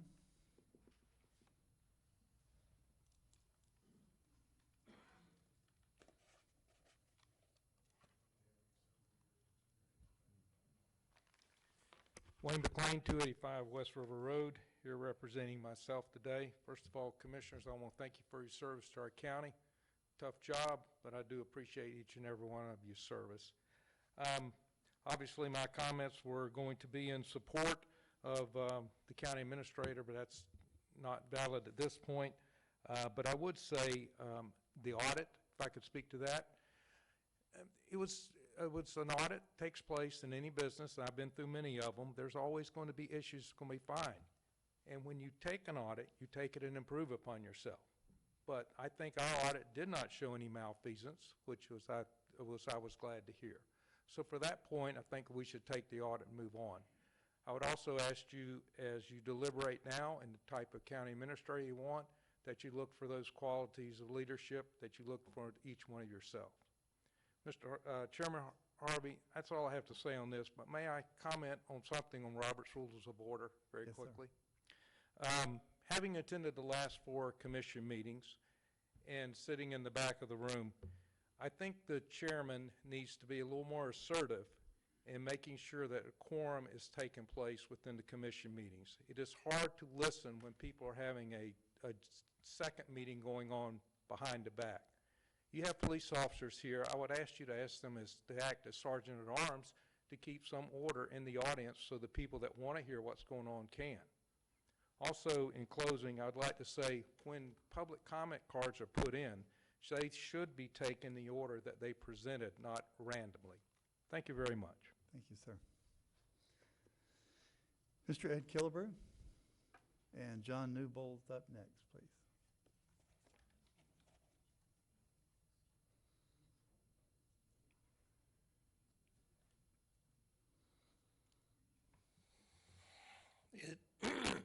Ed Killebrew, 146 Barden Estates Circle, Palaca, Florida. Wasn't going to speak this morning, but I do want to say, I do have a few things I need to say now. Commissioner Goddard, when you made the motion in the last meeting to dismiss or to start seeking a new county administrator, you said you'd heard from many people through your county trails wandering through the county. I hope what just happened in here a while ago showed you that they're a minority, not a majority. I hope the absence of people in this building right now shows you that. This minority that's been coming in here, rebel-rousing, doing exactly what Wayne McLean just said a minute ago, speaking up when they don't need to speak up, interrupting the meetings, that should be halted, Mr. Harvey. That should, just like he said, you have officers here for a reason. I have a lot to say, but I'm a little angry right now, and I can't recall everything I got to say. I'm just a citizen of Putnam County, just like these people back here behind me are. And I just want you to know, I'm not real happy with the way that y'all have allowed this. I mean, Rick has a right to do what he did, and I understand that, and go on. I mean, that's fine. But to push him to that point, the way that y'all been pushing him, is wrong. It's totally wrong. He was. Everybody brings up the dump, this, that, and the other.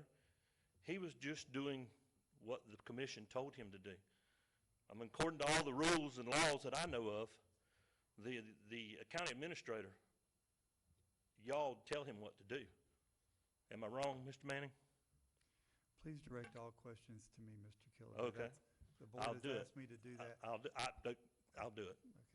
But that, I mean, I hope, Mr. Goddard, you see where the majority, I mean, there's a lot of people that can't be here, like myself. I've taken time out in the last several months to be here because I'm concerned. I take time from my business to come here to try to walk through these things and listen to y'all.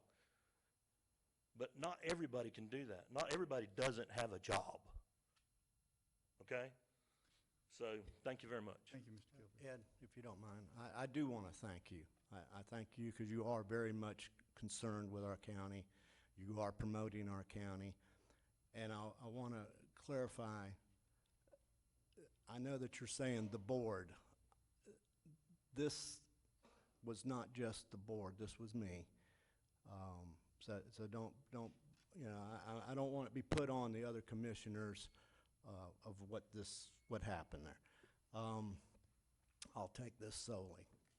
Also, when I was running for office, I'm out there and I'm at the forums, and I'm at one end or the other, whether it's in Crescent City, the West End, all over the place, at Walmart. I hear it. So I heard both sides, but I did hear more that made me make my decision based on also things that I saw where we were heading. This did not turn out the way that I had hoped it would. But again, I'm asking you, don't put the blame on the other commissioners. Put that blame on me, please. Thank you. Thank you, Mr. Goddard. Commissioner? Excuse us, just.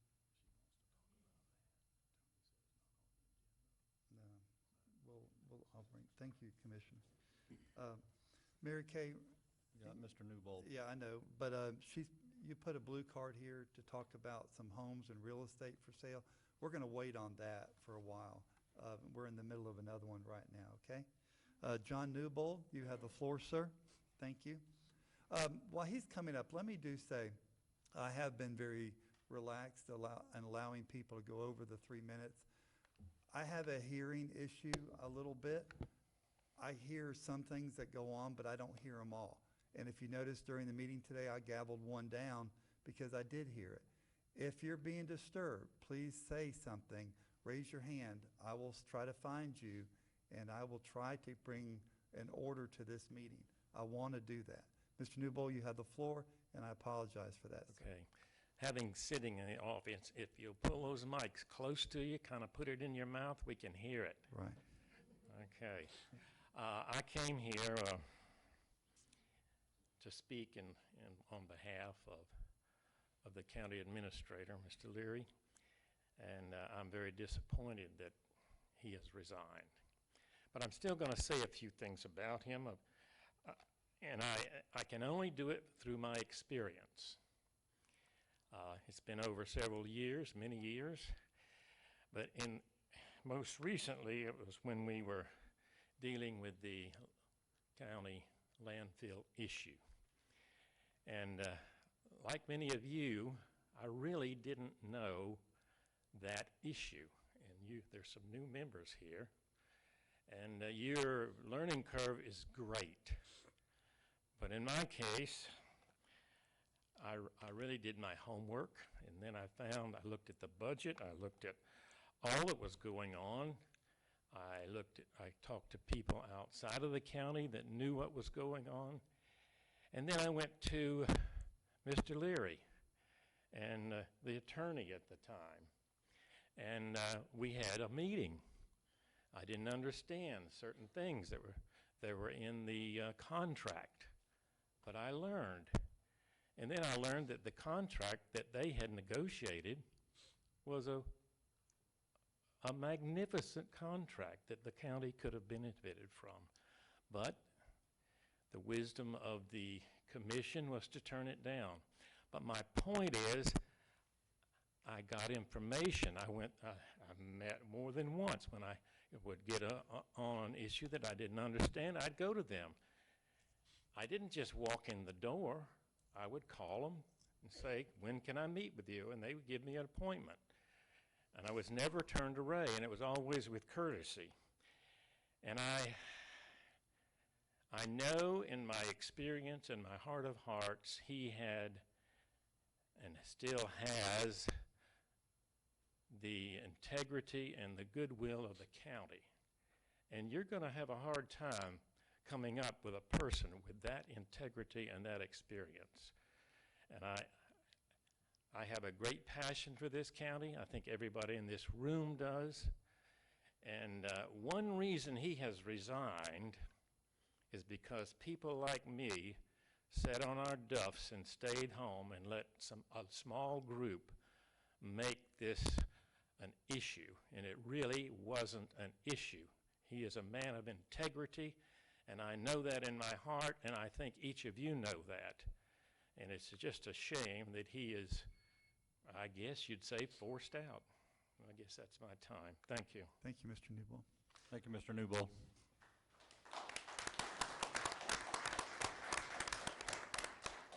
Miss Debbie Griffin?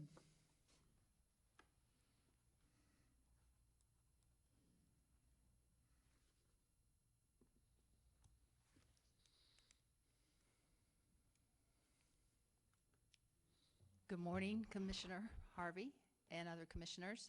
I had some prepared remarks to make this morning, but in light of what's transpired, that's no longer applicable. But I would like to say to those that are concerned about this county that just because some people here disagree with your opinion does not mean that they are not equally as concerned about what's happening in this county. And whenever people don't feel as though their voices are heard, or whenever they don't feel as though the fiduciary responsibilities are met, then they seek other action. And for those of you that have voiced your disapproval for the audit that took place, let me just tell you that from being audited many times, an audit is nothing to fear. I personally spoke to Mr. Gomez, who conducted the Putnam audit, and let me assure you that his opinion was that if the landfill had been sold, that the audit that you received would have looked a lot different than the one that you got. You did get 10 findings, but had it been sold, it would have looked differently. I'm not here today now at this moment to disclose all the things that I learned about the landfill, but let me just respectfully say that I disagree with Mr. Newbold. It was not a good contract. It was not in the best interest of this county, and every citizen here is paying an extraordinary fee for decisions that were made that should not have been made. We were never forced to mine. That was a selective decision that was made on behalf of the county administrator and his staff. And I did not come here to try to impugn him or to castigate him in any way, shape, or form, but let me tell you that there are always two sides to the story, and I believe that as the elected officials that you owe it to your constituents to find both sides of the story. I would be happy to share with you the SWAB presentation that I made that revealed the facts about the landfill, not the opinions about the landfill, and I'd be happy to share them with each of you if you'd like it. I believe that Commissioner Leibel and Commissioner Harvey already have that. I'd be happy to supply it to the new commissioners. And I would ask the people in this county to remember that what we need as a whole is progress, what we need is open-mindedness, what we need is fairness, and what we need is, above all, I think, is to remember that you have a fiduciary responsibility to all of the people in this county to treat their money wisely and to treat it as though it's empowered for you to take care of it, not that it belongs to you, to spend it in the way that you see fit. Thank you. Thank you, Ms. Griffin. Thank you very much. All right, that is the end of our blue cards. Historically, we've allowed people to come up and who didn't fill out a blue card. If you want to do that, state your name and address, and we are going to try to keep it to a 3-minute time limit. All right, seeing none, we'll close the public comment part. Commissioners, we have some questions on the table concerning this item now in light of our administrator who has resigned his employment. We do, as Stacy mentioned, and I wrote them down as quick as I could, need to appoint an interim, and we need to do that today. Is that correct? Well, no, Ms. Papel is acting according to the organizational chart, so it doesn't necessarily have to be today. Okay. Or we could. We need to talk about a salary today. Is that correct? For an interim, so whenever that's discussed, that would be part of that discussion. Historically, I've not been able to really get down to the nitty-gritty over the years about what the salary looks like. So do you have any idea what that would, you or Ms. Papel, have any idea what that salary would look like? For an interim, I can't comment on that. I really don't know. Ms. Allen may. HR Director, Ms. Allen, would you come up to the podium, please? And we'll try to whittle this one item at a time. Thank you. The question on the table is historically, when someone fills in as their interim, what is the salary of that person based on the previous salary? Well, the position is been a contracted position, and I think in this case it would not be under contract. So our normal course of action is really a range. It could be up to 10% or the minimum of that pay grade. However, there is no pay grade for a contracted position. But our administrator wasn't under contract, so is that different now? Well, or actually, his contract was expired. it expired back in, okay. Right. So So he you was not used a under number of contract. 10% of what? 10% of their current salary or up to the minimum of that new pay grade, whichever is higher. However, that position does not have a pay grade, so what I would recommend is you determine what you'd like to do. It's open. Okay. All right, Commissioner Goddard, do you have a question, sir? Ms. Papel, do you have a dollar amount in mind or a percentage? If you were offering it to me, Yes. Well, I think, no, not offering, well, automatically by default until we generally we go 10% appoint. Okay, of the incumbent salary. okay. So it's 10.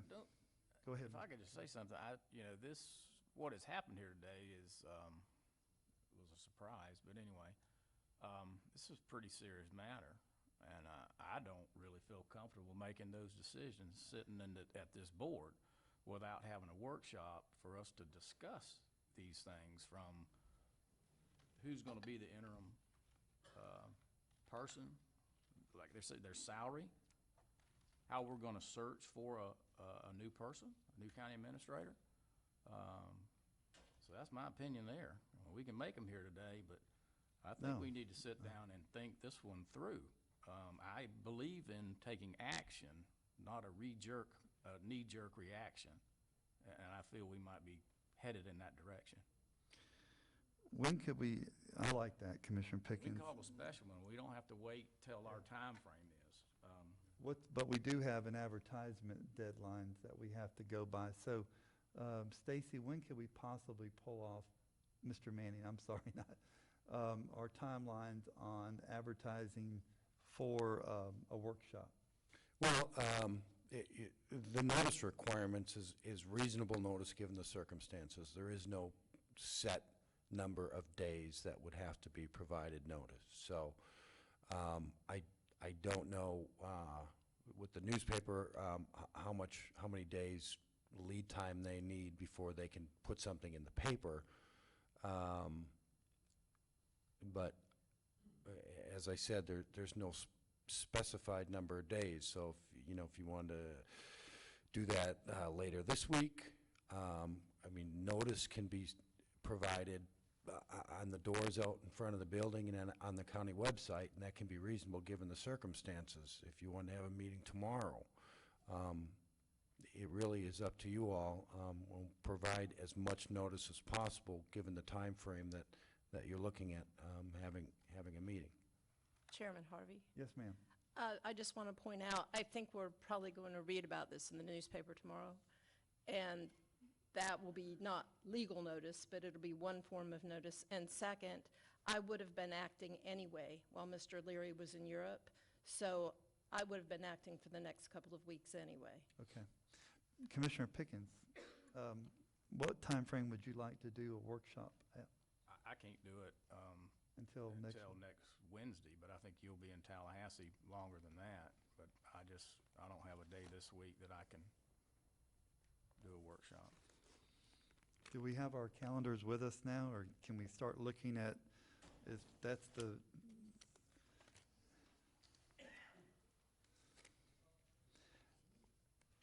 how is next Thursday on the calendar?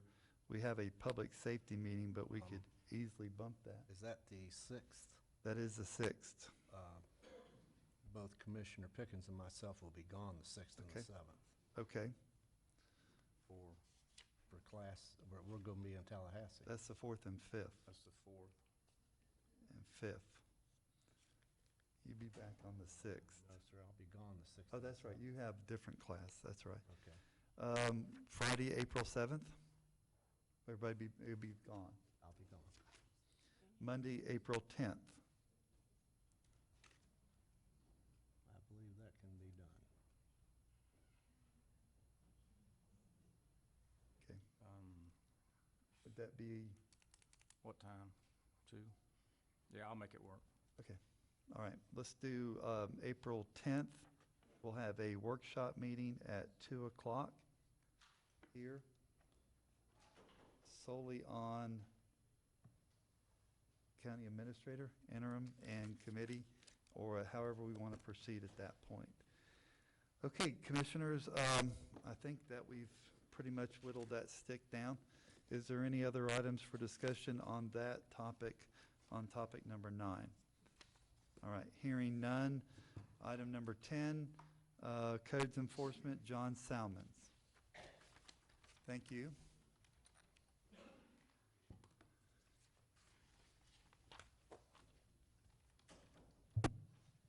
Good morning. Good morning. This is a fine reduction request for case 2014-0515, 404 Ash Street in Palatka. The owners of Chicago Title Insurance, they got it back from the owner that we started the case on. The type of violation was care of premises. Length of time to achieve compliance was 2 years, 8 months. We have one lien on it. It's a daily fine lien. The length of time owned by Chicago Title Insurance Company was about 17 months. They have the property sold now. They're going to deal with the reduced fine, assuming that you approve it at the closing. It'll be paid at that point in time. The staff is recommending that the county accept $739 in lieu of the $17,500 fine if it's paid within 30 days of board action. This property will be put back into on the tax rolls and in good stead after that. Any questions? All right, any questions from Mr. Salmons concerning case number 2014-0515? All right, hearing none. Commissioners, what's your pleasure? I'd make a motion that we accept the $739. We have a proper motion by Commissioner Goddard. Discussion? We need a second first. Second. I'll second for discussion. Okay, we have a second by, actually I heard Commissioner Pickens first. Second, now we have discussion. Commissioner Lible, you have the floor. Mr. Salmons, is anybody representing the bank here today? The realtor was here earlier. There she is. Yes. Please come up, ma'am, and state your name. Commissioner Lible has some questions. Well, I just want to give them opportunity for comment, if so, is protocol. Thank you. Yes, I'm Lorraine Gacious. I'm a realtor with Coldwell Banker Premier Properties in St. Augustine. I represent Chicago Title. We have the property listed, and we actually have a contract for sale on the purchase and sale on the property. And it's supposed to close once we get this settled. The property is not, the contract on the property is much less than the fines that the county has imposed. I guess my question would be, does your entity you represent agree with the terms and conditions the county set forth here? Yes. Okay. All right. That's all I needed. Thank you. Okay. All right, we had discussions over. Commissioners, affirmative vote by saying aye. Aye. Opposed, like sign. The ayes have it. Okay. Thank you. Thank you, sir. Thank you for being here. Now we have a 10 o'clock certain at 11:06, Planning and Development hearing, public hearing, Mr. Stacy Manning, proposed ordinance. Yeah, after, this is regarding the moratorium on medical marijuana dispensaries. We've had numerous discussions, the board has, on this topic, and understandably, there's really, from what I've seen and heard from the commissioners, there's seemed to be a desire to wait until the legislature does what it's going to do, or see if it's going to do anything before this county moves forward with regulating medical marijuana dispensaries. And rightfully so, I think, in my opinion anyways, there's a possibility that the legislature may do some things which would either preempt the county or could create duplicative regulations. So this current moratorium expires at the end of this month. What I have proposed before you is an extension of that current moratorium. I did extend it, or write this for a 6-month extension. That is longer than what we've been doing up until now. Those have been 30 or 60 days. But I thought it was somewhat redundant to keep bringing it back before you every 30 or 60 days. When if we do it for 6 months, as I've proposed here, then whenever the legislature does act, we could certainly bring this back up for repeal at that time. Okay. I have a question.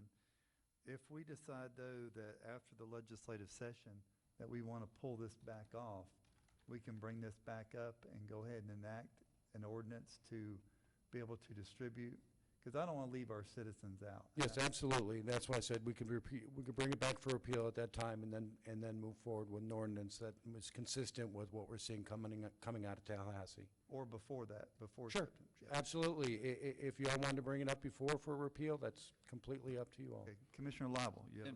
Thank you. And the previous meeting with Mr. Manning on this subject, I was concerned with the same thing. I know that some of the counties around us are not inducive to even entertain this.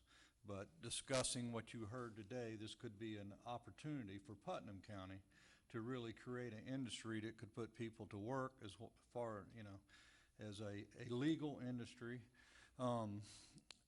Also, I think that we should leave ourselves flexible, because typically in the month of July, whatever the legislature has done, the statutes and new rules and regulations will come out in July and could be implemented. And if we are in position to move quickly, on something that's been vetted, I don't want to do anything foolish, but we should put ourselves in that position, and considering the position we're in. And I think it'd be very wise. Don't have to do anything, but I had concern with that. And also, Mr. Manning, I spoke with you about paragraph 7. I would like to see that erased from this ordinance because it speaks to recreational marijuana and not medical marijuana. I think it cast a somewhat black cloud over the industry prematurely and puts us in a position that maybe would turn off a prospective business in the future. Commissioner Lible, will you identify for the record? Count down from the top, 7 down. It's the bigger of all the paragraphs, and just take a moment and read that and see what, I entertain your thoughts on it also.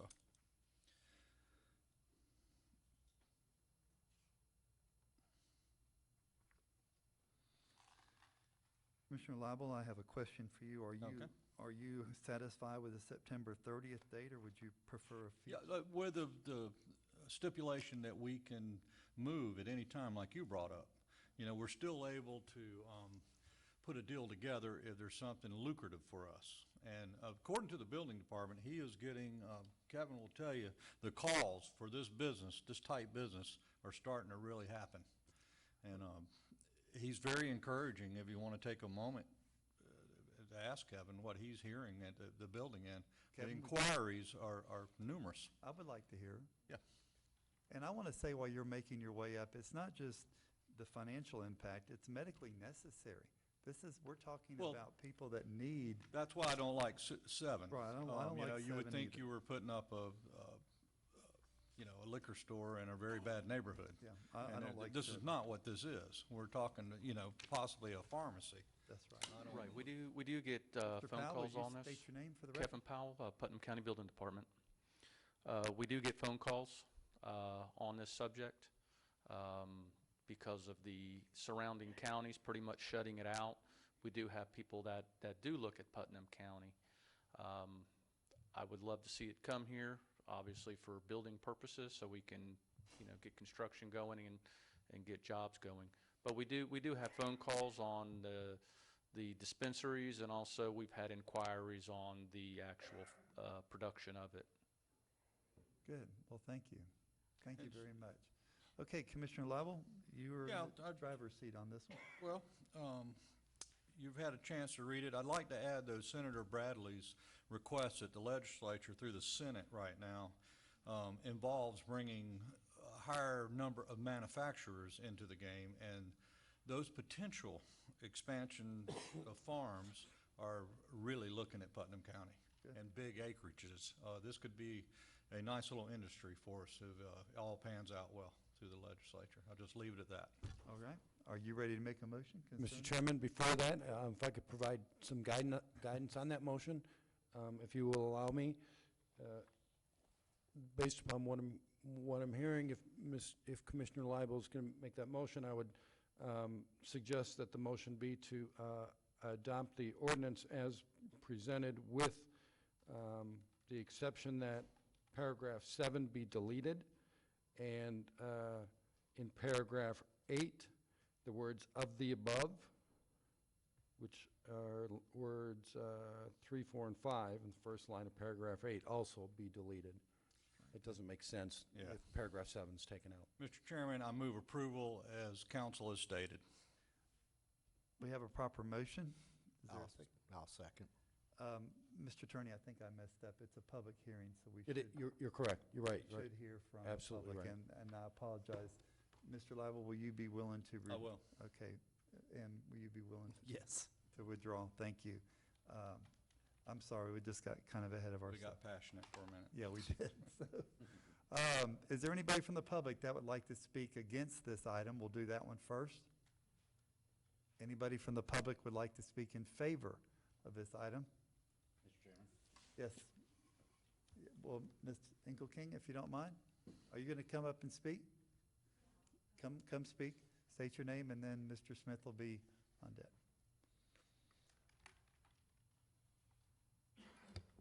My name is Mary Kay Engelking, Palaca, Florida. I am definitely for this. I have glaucoma in both of my eyes, and that is one of the 10 items that this is going to be covering. So I'm really energized with this. Thank you for moving on, and let's see if we can make some money in the county, but also be helping people in the county who do have these disabilities. And I'm looking forward, like I said, with the glaucoma, it is one of the items which you eventually could go blind.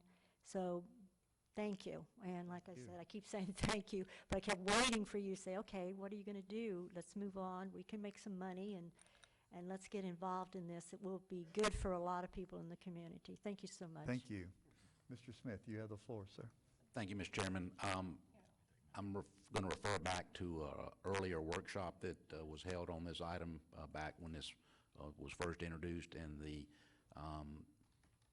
there was some thoughts of having a ranking process to allow who would actually get some type of license if they were limited. But one of the components was that an existing business would get some additional points in this ranking process, which to me would limit then local opportunities for people to be part of this industry. So I had concerns back at that meeting. I just wanted to express those again as you move forward, that I don't think that it's fair to give additional points in some ranking scenario for an existing business, because all those are going to be out of state. And so I would ask you to be considerate of the opportunities for local folks to be in this industry. Thank you. You know, Mr. Smith, I appreciate that comment, because I often say my thought at the end of the day is a really good thought until I wake up in the morning and think about it some more. I had the same feelings when we went through that, but to be honest with you, I do not share that same view today. I like capitalism and I like free enterprise. So my thought that day was a good thought, but today it has changed. And only because of, we would be restricting people, and only the big players from outside would be allowed to play. That's just this commissioner's view, but we'll see how that goes when that time comes. Commissioners, any other questions or any other? Okay, the chair will entertain a motion. I'd like to reinstate my original motion that eliminates paragraph 7 from this ordinance and partial wording in paragraph 8. Okay, we have a proper motion by Commissioner Lible. And I'll second. Proper second by Commissioner Goddard. All in favor signify by saying aye. Aye. Opposed, like sign. The ayes have it. Thank you. Okay, gentlemen, appointments. Affordable Housing Committee, District 5. No, nobody yet? Okay. Better Place Plan Oversight Committee, District 1. Yeah, I'd like to make the recommendation to nominate Bo Brewer Okay. for that position. We're going to take them all at one time if that's sufficient. Funding, Fishing Fund, Library Board, Parks and Recreation Advisory Committee, District 1, Planning Commission. I have one at large that I would like to propose. A fine young man by the name of Joe Roberts, if that's okay. He was a very star on the TV show the other night at the basketball game in Madison Square Gardens. Value Adjustment Board.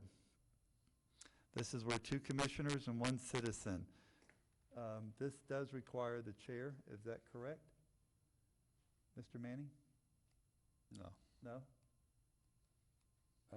You know, I'd have to look at that. I wasn't prepared for that question. I'm not sure. Yeah, It never has before in the past. I'm not saying that we were doing it right all along, but I think we probably were. I would have to review that.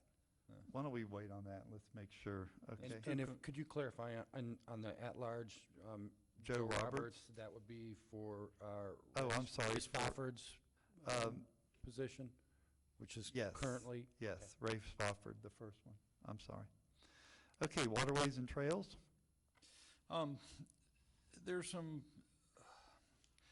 I guess, a challenge with District 3 with Commissioner Stillwell's absence. We have a very capable and volunteer in the trenches in Mr. Ken Mahaffey, and that's the appointment, but it's not been finalized, and it's brought to my attention that this board can't meet and do its work until this is finalized. So I was going to ask council if Mr. Stillwell's phone call to you is significant in making this appointment happen. Can he do it by proxy? Oh, well, he can't vote by proxy. Yes. He could certainly provide, he could provide to this board, preferably in writing, a request that he would like to make, and that would be on the, as part of the record at that point. Okay, no need. Okay. Could we vote on it outside of this boardroom in a workshop setting on the particular item? I mean, to hurry it along, this committee wants to meet. They have work to do. Well, And this is, can it be? Yes. I mean, it's not typically done. The board doesn't typically vote on items in workshops as policy.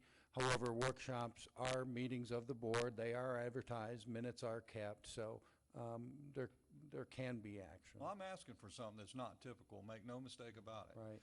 But, you know, this whole deal has been untypical, and I'm trying to get the work done. Commissioner. Mr. Manning, could you reach out to Commissioner Stillwell and see who he'd like to recommend? Sure. And we can bring that up at our next workshop would be the 10th. Today. No, I that's had for mine. Oh, today? Yeah. Well, there you go. Well, we've been Okay, wrestling no. with this for a month. Would you reach out to him today if you could? I will. I will Okay? make an And attempt. if we can get it accomplished today at the transportation workshop, then we can do that. Thank you. Okay, thank you. All right, you're welcome. Zoning Board of Adjustments.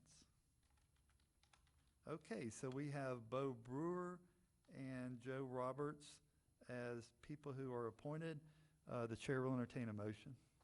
I'll make a motion to accept. We have a proper motion by Commissioner Goddard, I'll second it. proper second by Commissioner Pickens. All in favor signify by saying aye. Aye.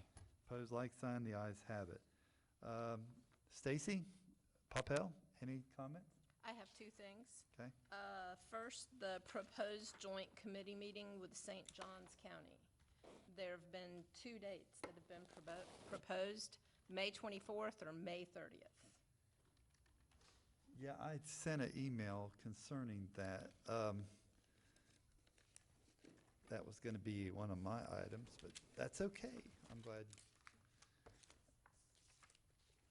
this is where they want us to come to them, and I've asked them if we could meet at a closer location by email, maybe somewhere in Hastings, is what I had sent back to them. Why don't we wait on that one just a little bit and see if that email comes back, that we could possibly, I don't mind going all the way to the beach side, but if we could try to do what Marion County has done for us and meet in the middle, that might be more beneficial. Mr. Chair, can I make a suggestion there? Yes, sir. Town of Hastings City Hall has a auditorium room for the old schoolhouse, and it would be a fine place. Yeah, The only other option would be a potato field. I'll leave it up to you. I don't mind sitting in a potato field. I'm fine with that. Or But cabbage. if you call the town clerk, Pam, she will accommodate you. I'll send you the email I sent to Mr. Leary, and we'll go from there. Okay. The other thing I have is, what would you like staff to bring to the April 10th workshop? Do you want some ideas from HR regarding executive search? Do you want a Yes. couple of staff resumes and salary histories? What do you want? I think everything's on the table, and we need some guidance right Okay. now, and Commissioner Pickens was right about that. So we need to be very deliberate in this item. So the more help that staff can bring to us, the better off we are. Okay. So that's what I'd like to see. Commissioner Pickens, that was kind of your, Yeah, the more the better. We need guidance on this, because I don't know if y'all been through that process before, but I sure have not, so I want to make sure we do it right the first I time. have. Yeah, Okay. well, good. all right. Is that the only two items you had? That's it. Okay, County Attorney? Just briefly, I wanted to clear up a misconception that I've heard on the street from a number of individuals. There's been questions raised about going back to the last meeting and whether it is right for the chair to second a motion. And I just want to clear that up. I've searched every place I can think of to search in the county to see if it has ever adopted, formally adopted Robert's Rules of Procedure as its parliamentary procedure. I have not found that. Nobody has provided that to me, so I have to assume it has not ever been done. Therefore, it's very, it's used, Robert's Rules has been used by this board and continues to be used by this board as a guide, as a general guide on how to proceed. I am going to be bringing some proposed parliamentary procedures to a workshop for you all to consider adopting, so this doesn't remain a question.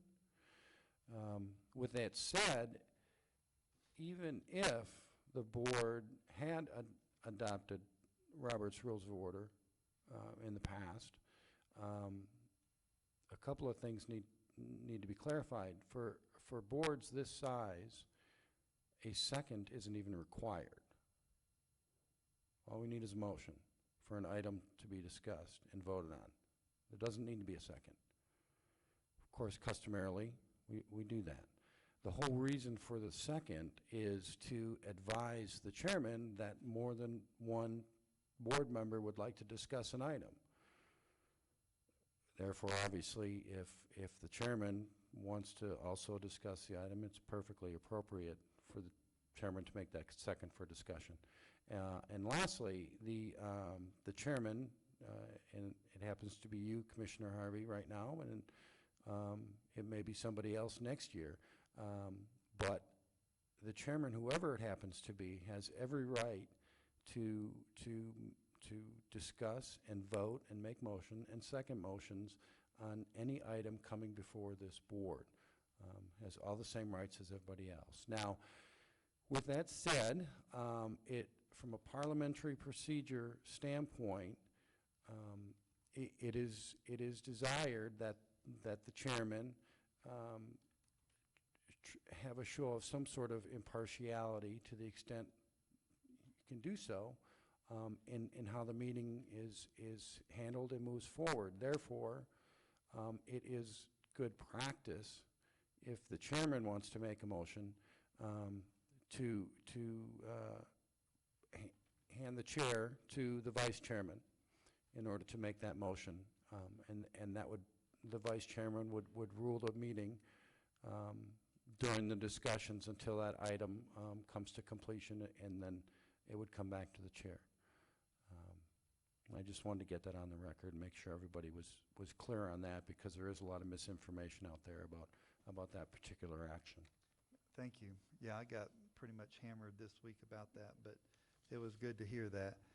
I don't quite understand the non-seconding, but we'll get to that another time, so, you know. Excuse me, but with that being said, council, we do practice a modified version of Robert's rules, so if he chooses to use the second, he can do so, right? Oh, absolutely, absolutely. Again, the whole reason for Robert's rules is to facilitate action, facilitate discussion by the board, to facilitate votes, not to stand in the way. And certainly having a second that facilitates that process, then it's certainly certainly not out of the ordinary or not allowed. And again, it's just very customary. It is. Long tradition. Absolutely. And the other thing I would like to ask the chairman is I like to call for discussion after a second, if you choose to do so. I'm just asking for that. And often we don't recently, but I like that. That's not a problem. Thank you. All right. If I can, I'll ask council to give your opinion. Here's where we would get stuck sometime when someone calls to question. What's the protocol after that? There's where you have a lot of differing opinions. I know the answer to that one. Well, when a board member, according to Robert's rules, when a board member calls the question, again, this is according to Robert's rules, that in and of itself is a motion to be voted on by the full board. And it requires a 2/3 vote in order to move that forward. That's right. But you can't call the question to end the debate either. That's right. Not if that's the purpose. So often it's misused like that. Yeah, often it's used to stop a member from speaking, and you can't do that. So, but you'd have to vote on that. And that's why, you know, back, almost 2 years ago, we brought this up. A year ago, we brought this up. We really have to have some type of footprint or guideline by which we go of. So thank you. Is that the end of your comment? It is. Thank you. Okay, Clerk of the Court, Mr. Tim Smith. Thank you, Mr. Chairman. I had a question from Donna Wheeler in reference to the Value Adjustment Board. There was a suit that was filed against the Value Adjustment Board and the property appraiser on a particular piece of property. Her question was that she's not real sure whatever happened because the Value Adjustment Board had an attorney issue. Right. And we all know that. And but she just wanted to make sure that that the Value Adjustment Board was still moving forward with either seeking to remove themselves from the suit, which is I think what the Value Adjustment Board voted to do, and that it wasn't just out there left alone. So, and I don't have an answer for that because we're only clerk to the board. I have an answer. Okay. Thank you. I hate to say it's kind of been dumped in my lap, and it's kind of one of these, everybody's going. Right. I mean, and there's no statutorial other position but us. It's a board function. So currently, at the last meeting, the Value Adjustment Board looked at entertaining Mr. Castleberry for representation on the Value Adjustment Board. He could not do that, although he did file a letter on our behalf basically asking us to be removed from the suit. In the meantime, I went back to the attorney that we had hired out of Orange Park, and his name escapes me right now, but I do have an email supporting that document, and I believe I've sent it to you too. Basically, he has decided he will stay on as our attorney. He will represent us if that time comes, and he has also filed a letter to remove us from that. So from that questioning, because they both felt like the Value Adjustment Board had no standing in that lawsuit. Yes, and our only point of asking the question was just to make sure that someone was still watching this. This is, And that a time frame didn't elapse that then didn't allow you to be removed from the case. No, they're Thank you. both on it, and Okay. Mr. Castleberry, our first choice, could not do it by other reasons, so we had to revert back to Plan B, which was the gentleman who represented us. Probably the next Value Adjustment Board will decide where to seek counsel at that point. Thank you. And that's all I have. Okay. Commissioner comments. Stacy, you might not know this, Ms. Papel. City of Palaca would like to meet with us on April 10th, Wednesday at 6 o'clock. Is that a good time to have a meeting with the City of Palaca's council people? Please let us know. What time? 6 o'clock in the evening on a Wednesday. I know it's a Wednesday night, but Alachua County, so check your schedules, and would you let Ms. Papel know if that's good for you, and we could have a joint meeting with them. I do want to remind everybody, Alachua County joint meeting 4/17 here at 6 o'clock. They're coming to us. Marion County 4/24. We're going to be meeting at the VFW in Salt Springs at 2 o'clock. And like we talked about, the St. Johns County, we're going to see if we can't get closer to Hastings, in the Hastings areas, as Commissioner Lible pointed out. And while I'm in my commission comments, I do want to say a big thank you to the Gula Geechee people who put on a tremendous bike ride in Putnam County, everybody who was involved in that. I had an opportunity to go out to Federal Point. Commissioner Goddard was there also on last Friday. And the people that talked to us about the beauty of Putnam County, talked to me especially, and even talked to me about, I would love to move here, was just really incredible. And Rhonda, you and your staff out there at the church did a remarkable job in hosting that for that group of people. They had never been to such a beautiful spot there on the river, the food, the entertainment. We had Buffalo Mum was playing music, and it was just a really festive time. And people were really not looking forward to getting back in their car, strapping their bikes on. Now, these bikes didn't weigh as much as your shoe weighs, to their car and head back to Maryland or Missouri. So they were really kind of bummed out that they had to leave Putnam County and St. Johns County. But I want to publicly thank you for all the hard work you all did. Commissioner Lible, comment. I'd just like to be the first to wish Cynthia and Rick Leary health and happiness in their retirement, and to thank him for the many years of everything you heard today. What a professional. I slept well for 10 years as a commissioner knowing that man had my back. Thank you. Thank you, sir. Commissioner Goddard? I just want to thank everyone for being here. Thank you for being concerned. Commissioner Pickens? I'd like to reiterate what Chip said, to just thank Rick Leary for his service. Unfortunately, I was only able to work with him for the last 3 months, but what I found was for Rick to be very accommodating. I could call him at a short notice to meet with me about any topic. I'd met with him for up to an hour the day before each county commission meeting. He always had time, knowledgeable. He had a fantastic memory, just incredible, and just a wealth of knowledge. I honestly believe, I really don't like the way this went down. I am disappointed. I actually feel as a commissioner that at this time in our county, with the upcoming budget, that this couldn't happen at a worse time. We need his expertise. We'll get through it, and we'll move forward. And I hope that in our workshop we can decide on everything from salaries to how we're going to solicit, applications for a new county commissioner and move this county forward. On a lighter note, I would like to invite everybody to the 38th Annual Catfish Festival in Crescent City. The festival kicks off at 5 o'clock on Friday evening with a gospel sing, and the South Putnam Church Praise Band is teaming with the Dunn's Creek Baptist Praise Band, and it will be an excellent gospel show, and then all the activities on Saturday starting at 9 o'clock.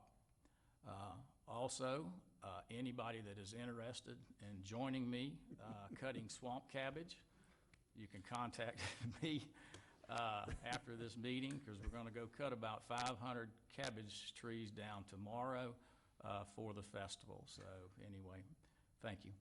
Thank you, sir. I knew you were going to get that plug in there for the public to do that. Thank you. All right, gentlemen, is there any other business to come before this committee, this council? Seeing none, our meeting will stand adjourned. Thank you.